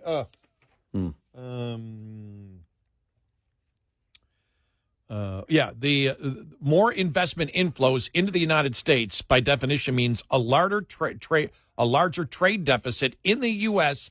balance of payments. It was a Wall Street Journal editorial on it. Has someone told the president about this? Does the president know he's doing the opposite of what he claims he wishes to do? And on the Japanese trade deal, it's the American Automotive Policy Council saying, what are you doing? You're making it easier. And I can only find information up to 2012, when it was at that point 70 to 75% of Japanese vehicles sold in the United States were assembled in the United States. Well, now with the tariffs and everything else, the claim from them is, and I don't know what the amount is now, but the claim from the American Automotive Policy Council is, you're going to give them an incentive to build them in Japan and sell them here instead of producing them here because you can do it for less. I'd have to take shipping into account. And I'd have to see more numbers on this. Right. But it's the American Automotive Policy Council that's stating, and they're about Build American. You're going to make it cheaper to build Japanese vehicles in Japan and sell them here with hardly any American content. than American vehicles that basically are made in North America, Canada, United States, and Mexico because of the steel tariffs. Right. And the imported automobile tariffs. What are you doing?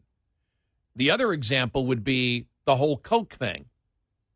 The whole Coke. Now, Coca-Cola announced they're going to offer, you can still buy Coca-Cola with corn syrup. But you can buy, they're going to offer it, in the United States with sugar. It's not that they're going to produce all Coca-Cola, with that. Right. With all sweetened Coca-Cola with sugar. But the point was made yesterday. Sugar costs double in the United States than it does on average anywhere in the world. The Pepsi CEO was asked about this the other day. Said, are you guys going to do the same thing? He said, well, let's have a conversation about sugar tariffs. Yeah.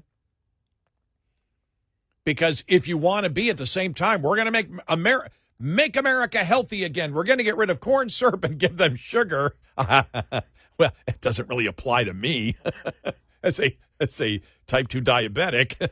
But for everybody else, we're going to have healthy 27 spoons full of sugar makes the Coke go down easier.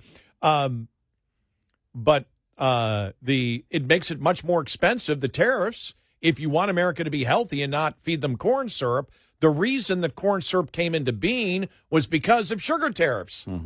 And there isn't an incentive for companies to put sugar instead of corn syrup into soft drinks because of the tariffs. Right. And so it's just an example where I don't know what the goal of the president is on trade. I'm completely lost because there's been 5 or 6 or 7 goals we've been told, but the one that's consistent is they're so incredibly proud that they're taxing the American people.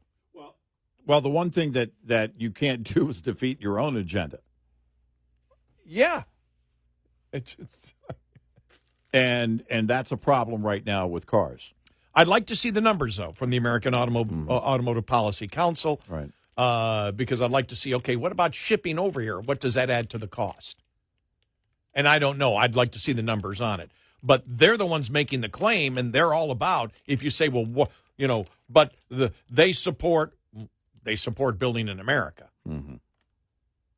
That's the lobby that they are. They want people to buy American vehicles, and they're saying this trade deal is horrible on vehicles. Right. What are you doing, Mr. President? Been no response from the White House on this at all. No. But you do ask the question, what is your goal? Well, it's to bring jobs back to America. American Automobile Policy Council says this trade deal with Japan on the cars does the opposite. What's the point? Well, and where's it going to go with steel and aluminum? How long is that going to be in effect overall? Because your manufacturers are telling you more and more. Well, that's hurting us. GM just did. Yep, $1.1 billion. And you keep that going, and then, well, in a few more months here, we're well into the midterm season. And when you've got business out there screaming, hey, this is hurting us. Gee, what political party would take that and run with it? You can't have that because it goes, the problem is that in those House races, or in the Senate races, but in those House races, well, listen, this is hurting jobs here. This is going to hurt jobs here. And you get into a district where it's really going to cause pain, and that's going to be amplified by the local media. And we asked this question yesterday, too, and this is in Reason magazine. It's also worth noting that the deal itself remains quite vague, as we've said, at best. For example, Trump claimed that Japan has promised to invest $550 billion in America over the next few years, but the Japanese government can't simply order private businesses to do that. Right. Additionally, Trump's announcement seems to lack many of the details typically included in trade deals. The White House has not yet released a text of the deal, and the Japanese Prime Minister said, we're still reviewing the agreement. So there you go. But like I said, I want, I want a very successful American economy, and I want Republicans to win. Yeah. I don't always agree with the Republicans, but I agree with them. Well, let's put it this way. With the Democrats right now, 0%. So if I agree with the Republicans, 5%. And I agree with the Republicans much more than that. It's almost 6. No, it's probably, normally, probably 70 to 80% of the time I agree with Republicans are doing. I would agree with them more if they were actually being conservative. To be clear, why I disagree with them is when they're not conservative. Is when they're not being conservative. Right. When they're acting like Democrats is when I don't agree with them. 866-90-RED-EYE. Lines open for your calls. 866-90-RED-EYE on Red Eye Radio.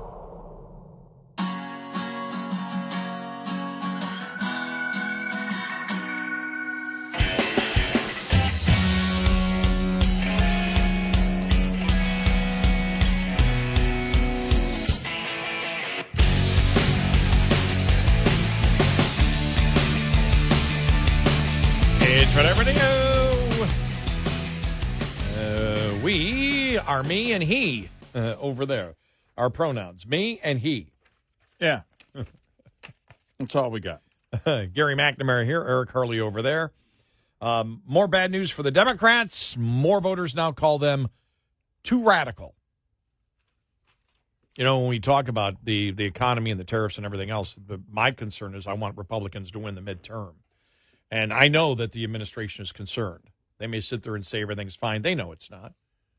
They see inflation slowly ticking up, and they see the projected GDP, and those are all concerns for them. Because lower GDP means what? Layoffs. Yep. Going right in, especially if you end up the year there, then you're kicking off 26, your midterm year, with layoffs. You can't have unemployment ticking up. And the cost of things going up. You can't have all those combined. That comes together in summer of 26. It does all the heavy lifting for the Democrats. Yeah. So there's for your party. So there's a reason to get trade deals done. Yep. But as I've said before, have been since the very beginning for a significant period of time, because he's contradicted himself, and sometimes what's in a trade deal, like we mentioned, is different than what he's promoted he wants. So I don't know what he wants out of it. We'll see where it ends. I really don't.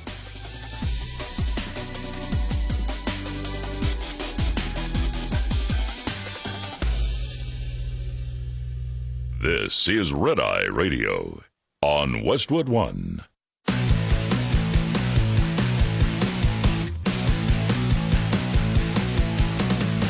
Now, it's Red Eye Radio.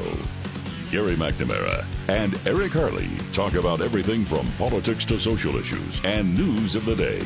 Whether you're up late or you're just starting your day, welcome to the show. From the Uniden America Studios, this is Red Eye Radio. All across America, we are Red Eye Radio. He is Eric Harley, and I'm Gary McNamara. You know what yesterday was? What? The opening of training camp for many NFL teams. Oh. And so, of course, politics has to be brought into it. Are you ready for this? Okay. John Harbaugh, the coach of the Baltimore Ravens, one of the questions he had to take on the opening day of training camp. Past Donald Trump has said, denigrating things about Baltimore, including no being who wants to live there. Yeah. As a prominent representative of Baltimore. Well, how you frame that question? I would frame the question like, you got a chance to go visit with the president, man. What was that experience like? It was amazing. It was awesome. And I promise you, I root for our president. I want our president to be successful, just like I want my quarterback to be successful, and I want my team to be successful. And it was an amazing experience. It's not often you get invited and you get a chance to do something like that as a family. We were there. My daughter was there. Jim's daughters were there. My mom and dad were there. my mom and President Trump, just seeing how he treated her was really meaningful, and that's the 4th president. Now, Jim met 7. Jim has met 7 presidents, so he's got the lead on me. I think he pointed it out. Did you guys notice that? All right, he's got 7. I got 4. So had a chance to meet President Obama twice. Incredible experience. Had a chance to meet President Biden when he was vice president in Iraq and spent a lot of time with him in Iraq, which was amazing. And then, 24, 25 years old, Jim got invited also to the White House to meet President Reagan because he was a Heisman Trophy candidate. And we got to go as a family, so I met President Reagan, have a picture in my office of that. So those are moments that I definitely cherish, and it means a lot. All right. Wasn't that great deflection? Yeah. It's great. I love it. You're asking the wrong question. Yeah. Here's the right question, and here's how I'd answer.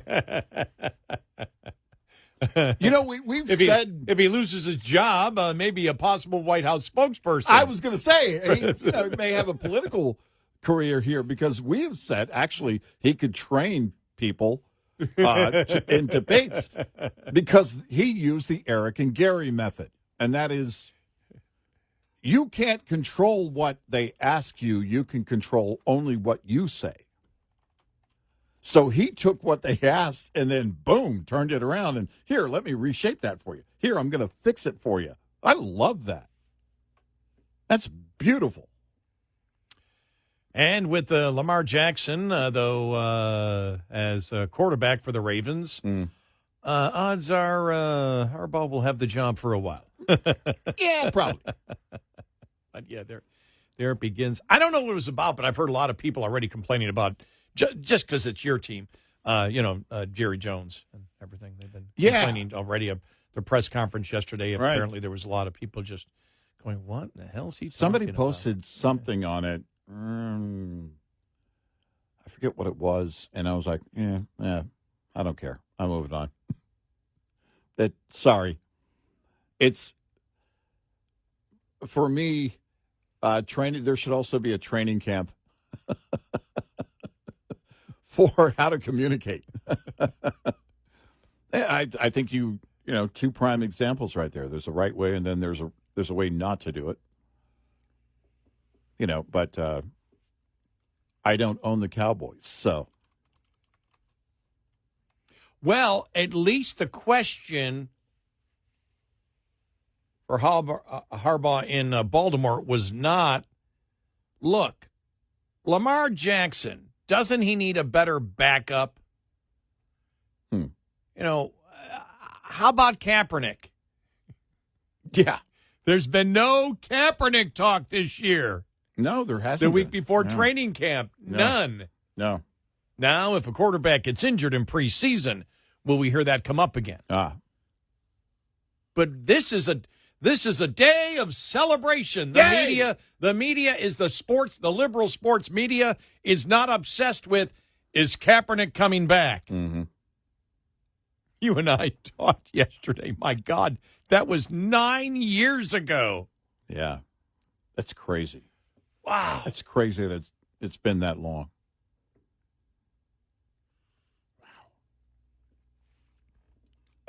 Wow. You know something? I have to check to see if there's any news stories on Kaepernick. Yeah. It's come out. That he's ready? Let me just see. At some point, don't you have to go? I mean, if you're going to keep that going, don't you have to say, I'm ready to coach instead of ready to play? Here's Kaepernick is married now, new wife lashes out. This is from a few days ago. Former NFL star and quarterback for the San Francisco 49ers, Colin Kaepernick, is married now, blah, blah, blah. They started dating in 2016, made their relationship official.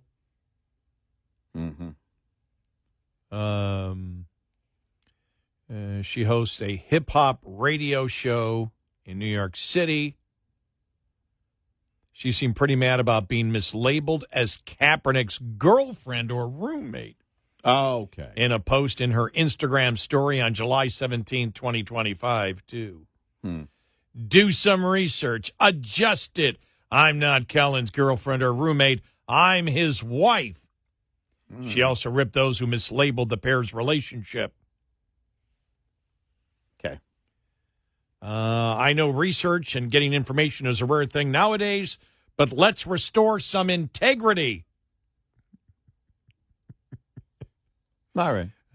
When I first read it, I went, okay, is this about the NFL that he should be playing in the NFL? I'm going through this more and more and more, and I just don't see. Okay. No. Nothing. No news stories. I went into Google, no news stories on Kaepernick at all about he's ready to play. Wasn't there about 6 months ago? I thought after the Super Bowl, I thought there was something on there. Yeah.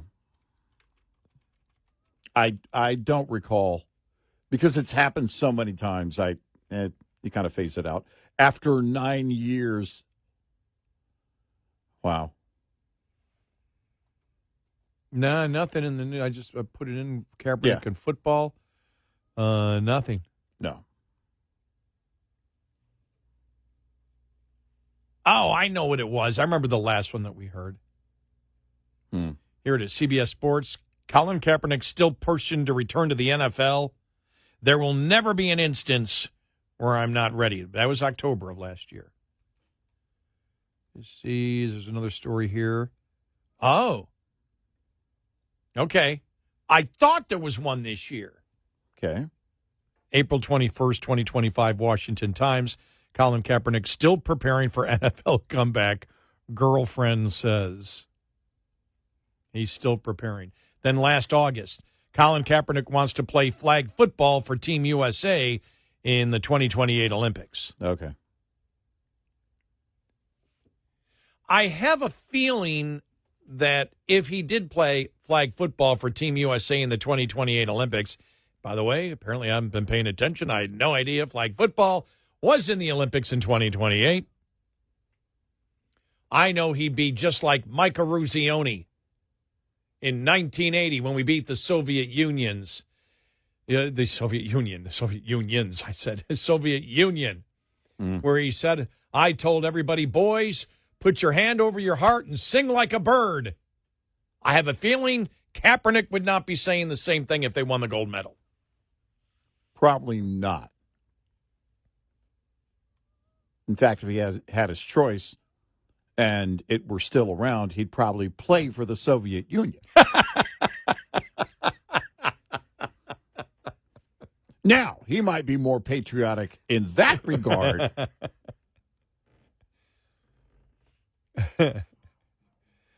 His wife back in April said that, told TMZ that he hasn't stopped working out all day, every day. Nothing's changed. Nothing. Okay.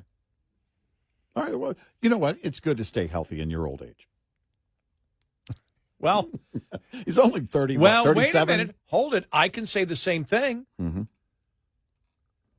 My workout started yesterday. I've been busy a lot lately, and I haven't had I've still been working out, but I'm upping the workouts to prepare for this fall and golf. All right. And I'm working out. You're ready, huh? Ready for the PGA Tour? Yesterday. Well, no. I mean, I thought I might be ready for the Super Seniors Tour, but I think I'd be ready for the Super Here's the thing, Seniors Tour. But at your age, if you take a knee during the national anthem, people understand. They're like, well, he's old. It's not a protest. They'd get it. No, I'm old. The last thing I'm going to do is kneel. Well, my knees can't handle kneeling. It's the getting back up is the hard problem. Oh my gosh. I constantly doing yard work. It's like, I'm sorry, why did I come down to ground level? Can't these weeds just kill themselves? Even if I was a kami mandami, I'd still be standing during the national anthem. Yeah. Because I can't kneel. It hurts too much. For me, I can kneel. I just won't be getting up anytime soon. All right. So, that's it. That's just she spoke on it. Somebody asked her, TMZ asked her the question, but his name has to come up. It has to come up. It has to. It has to come up before the season starts. Somebody's going to lose a quarterback, and that's when you're going to – what's her name? Jamel? I can't think of her last name. Former ESPN. The one who dabbles just a tad in identity politics. Oh. I'm Yeah. sugarcoating that as racism. Jamel Hill. Oh, okay. Yeah. She'll have to bring it up. I think that I could imagine. I think it would be somebody else. By now, I think it's got to be somebody else doing it for him, right? And it would have to be the Bills too. It's like Josh Allen's been injured, and the Bills have called on Colin Kaepernick.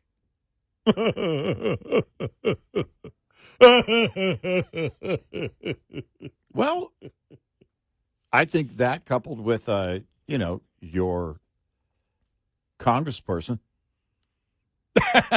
would complete the entire trifecta for your life. Oh, that would, wouldn't it? Yeah. Jasmine Crockett as my congressperson, and the quarterback and for the Colin team Kaepernick I've rooted for is the starter for the Bills. There would be no reason to live. At that point,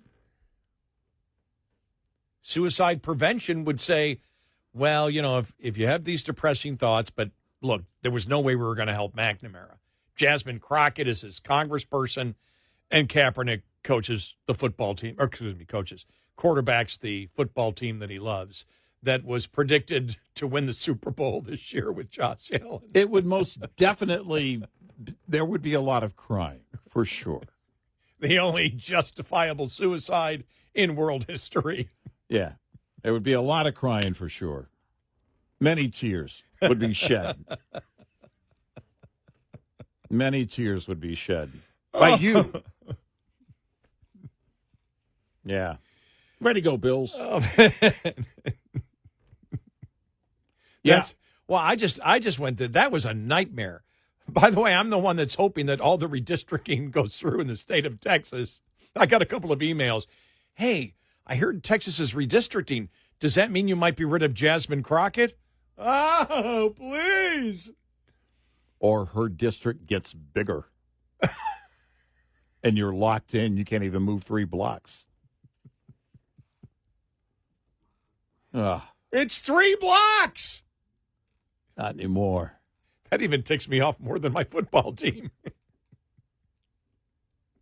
And I don't like the way that our listeners get such a great kick out of the fact that Jasmine Crockett is my congressperson. Hey, this is our listeners, and I pay them well to send you messages about that. You're getting too much enjoyment out of it. Yeah, it is pretty fun. The best thing I get is when people say, but you're Texas. Oh, we've got some crazy down here. How does this happen? You're in crazy Texas. No, we got lib craziness here. Oh, yeah. We have lib insanity. Well, Al Green down in Houston. Oh, yeah. And his cane. Yes. Oh, man.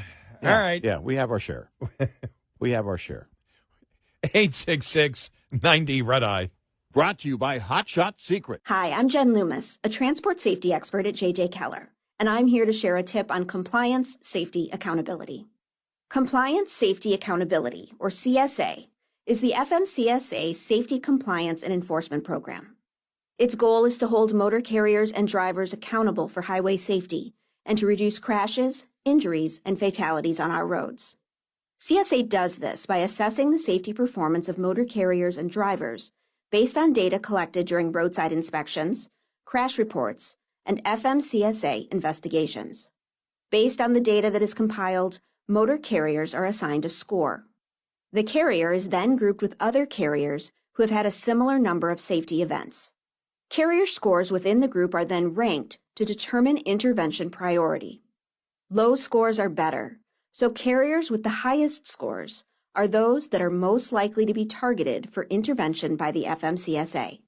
Interventions range in severity and may include warning letters, roadside, off-site, or on-site inspections, civil penalties, or Operation Out of Service Orders. This tip was brought to you by J.J. Keller and Associates. Visit us at jjkeller.com. Get in touch with Red Eye Radio, toll free at 866-90-RED-EYE.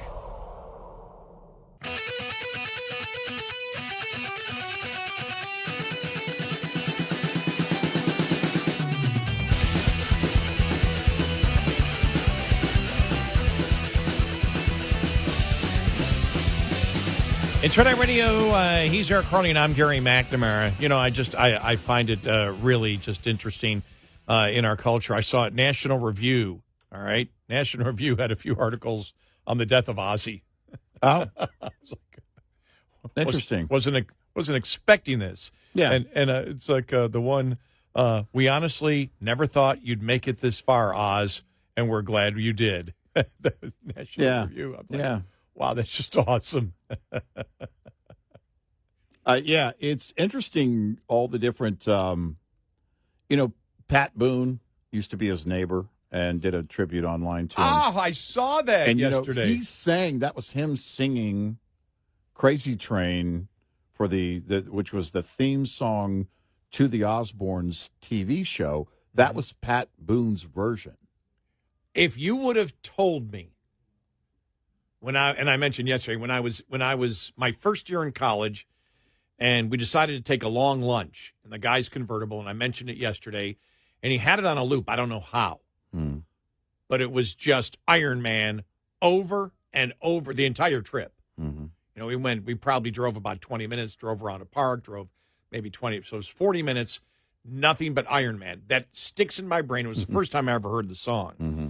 And because of that, I ended up hating the song my entire life, except the beginning of it when they, I Am Iron Man part of it. And I was just like, I just don't ever want to hear it again. But if you would have told me at that point that Ozzy Osbourne would have been neighbors with Pat Boone, and he would have such incredible high accolades for Ozzy Osbourne, I would have said, you're doing too much acid. Yeah, right. Yeah. Exactly. And then, I mean, at the end of it turns out that, and I think a lot of people knew this, he was a pretty normal guy. Yeah. He did some abnormal things. Well, yeah. That's part of, I think, living in that world, I don't know what's more shocking, that he got along so well with Pat Boone or that Alice Cooper golfs. Yeah, right, exactly.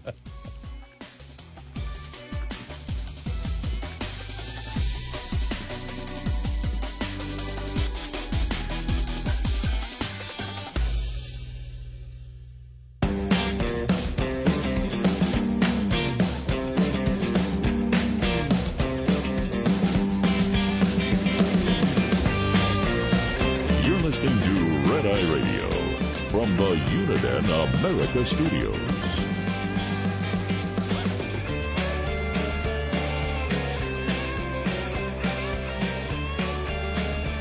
We are Red Eye Radio. He is Eric Harley, and I'm Gary McNamara. Download our Red Eye Radio app today, and you can listen when and where you choose.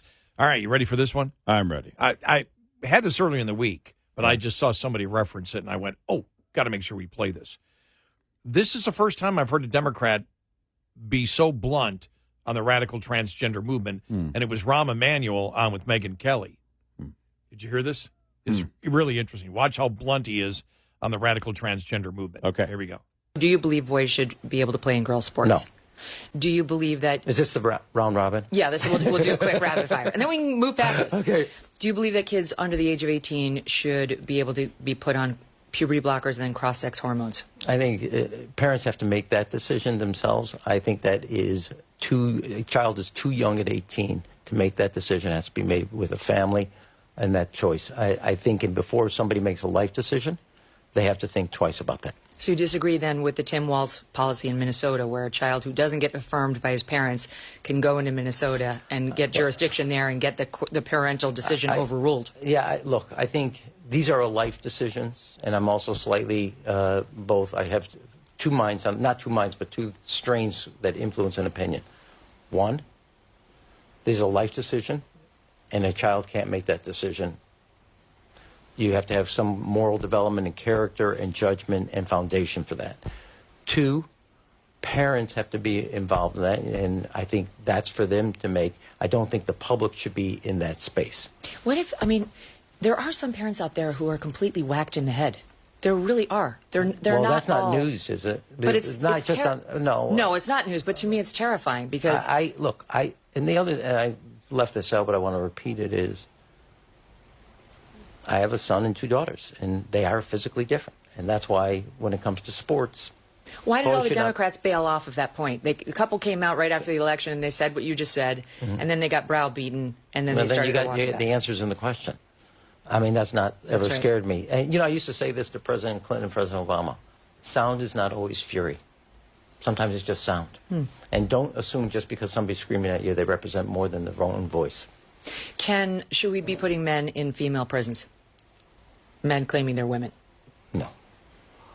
And, all right, here's my last one for you. Can a man become a woman? Can a man become a woman? No. Thank you. No. That's so easy. Why don't more people in your party just say that? Because I'm now going to go into a witness protection plan. Now, why did he hesitate? Can a man become a woman? Ow! He hesitated. You could see him hesitating. Like, how can I answer this question? And so when he says I'm going to the witness protection program, he knows he's going to be blasted for those opinions. Yeah, that's what he's saying there, is that, he's going to have to go into hiding.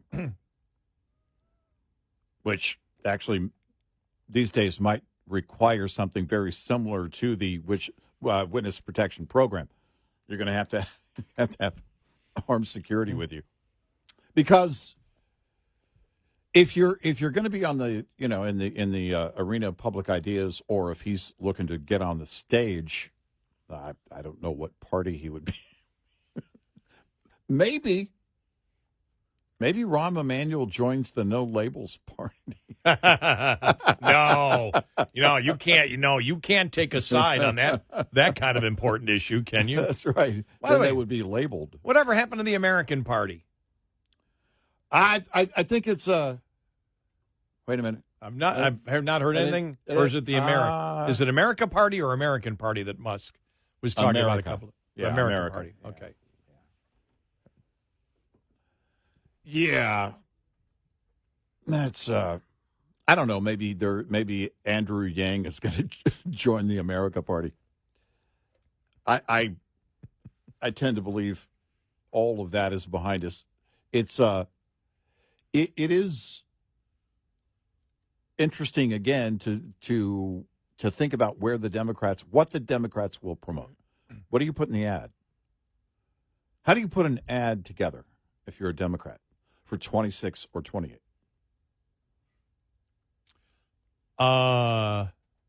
Trump, Epstein, Trump. Trump.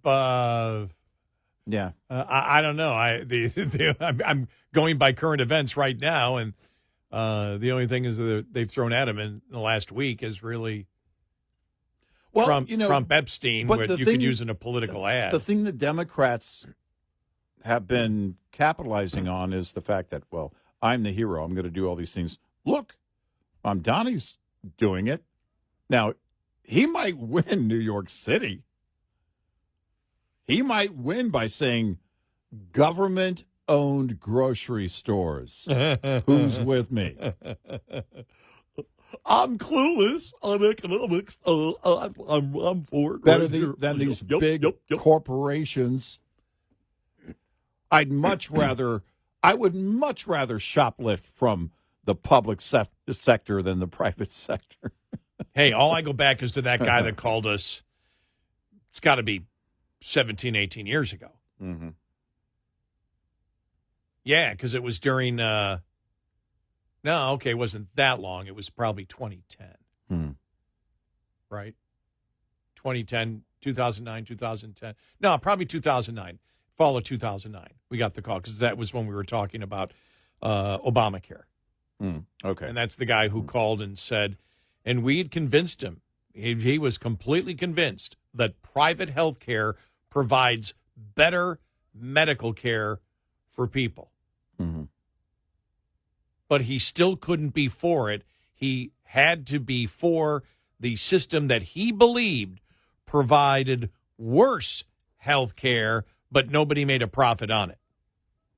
Well, we might be responsible for the Mamdani thing in the public grocery store because we said in that call, we said, and we've said since then repeatedly, if you believe that, then no one can make a dime off groceries. You need food every day. Yeah, and water. You don't need to go to the doctor every day.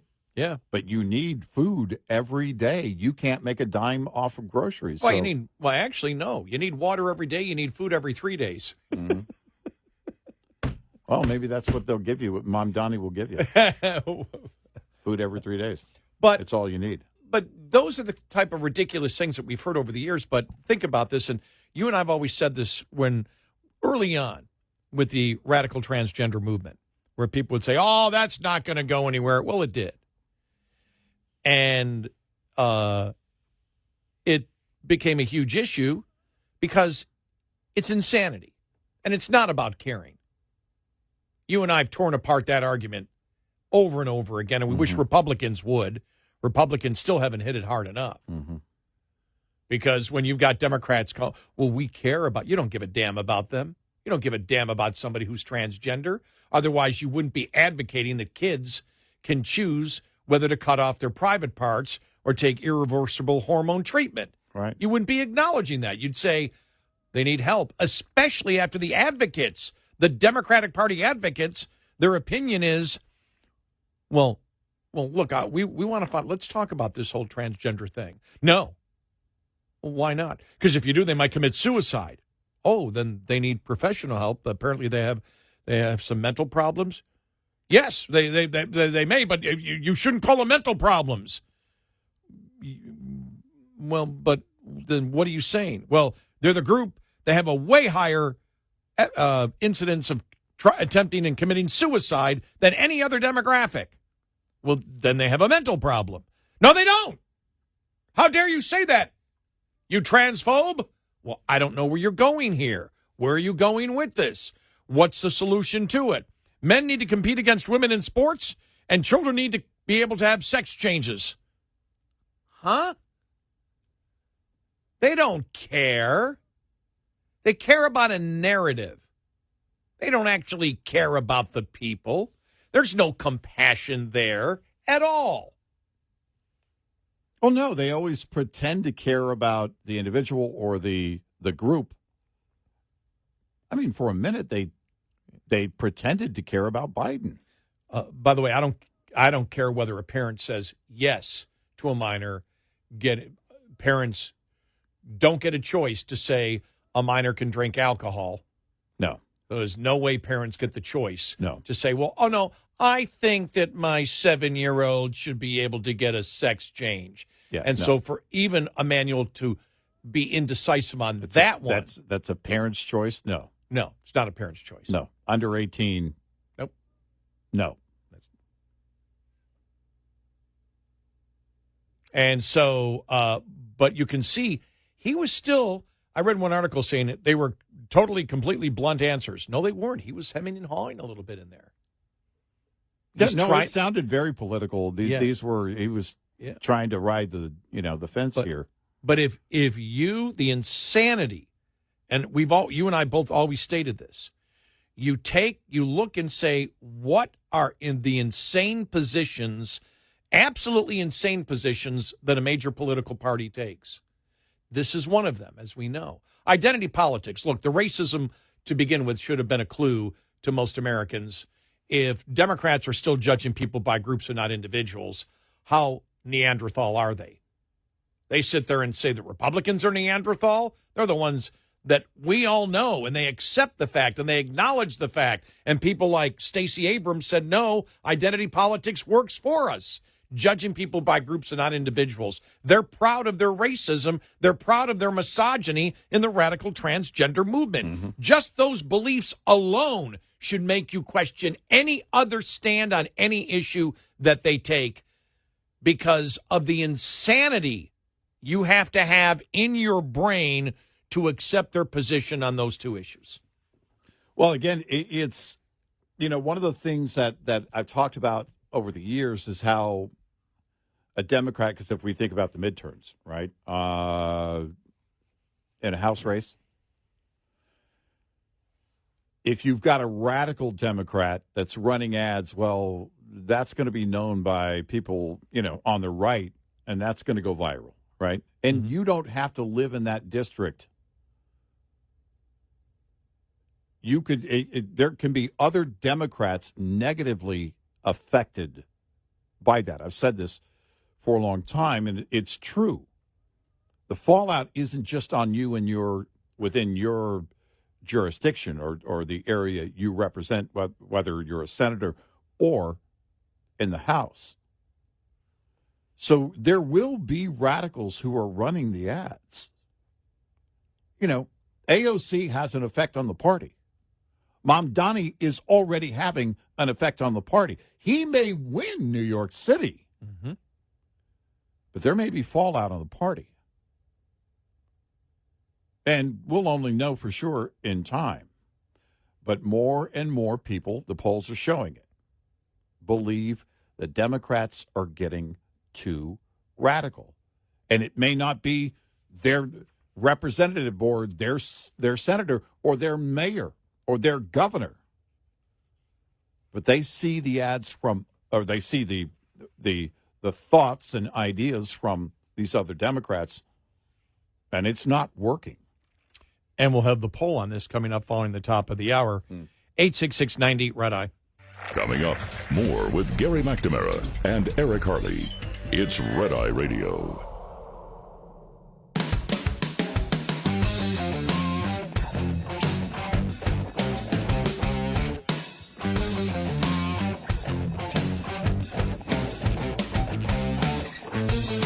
It's Red Eye Radio. He is Eric Harley, and I'm Gary McNamara. Welcome and good morning. Download our Red Eye Radio app today. Why? Our show ends in an hour, right? It does, as far as I know. And then it becomes our Not podcast. for good, just for the day. Right, just for the, of course. To be clear. And we as far record, as we know. We record our show. It becomes our podcast. So if you missed parts of our show, you can listen to our podcast anytime that you want on our Red Eye Radio app. Plus, if for some reason you cannot listen to one of our great radio stations overnight, for whatever reason, because that's our preferred way that you listen to our radio stations. But if you cannot, we stream all 5 hours live on our Red Eye Radio app. We'll have a latest polling on the Supreme Court, on Democrats. Man, the impact statements yesterday. Yeah, the Brian Kohberger hearing for his sentencing, it was pretty brutal in terms of it being very sad. I wept a few times. These family members addressing him, but also telling the stories of their lost loved ones, and it was sad. But a couple of them went straight at him, as you can imagine, and received some applause from inside that courtroom. It's just heartbreaking. I watched part of it. I can't even process thoughts during it. When you're watching, it's impossible to put yourself in their that position. As the judge said, nobody else in this room has suffered like they've suffered this kind of loss at the hands of this kind of person.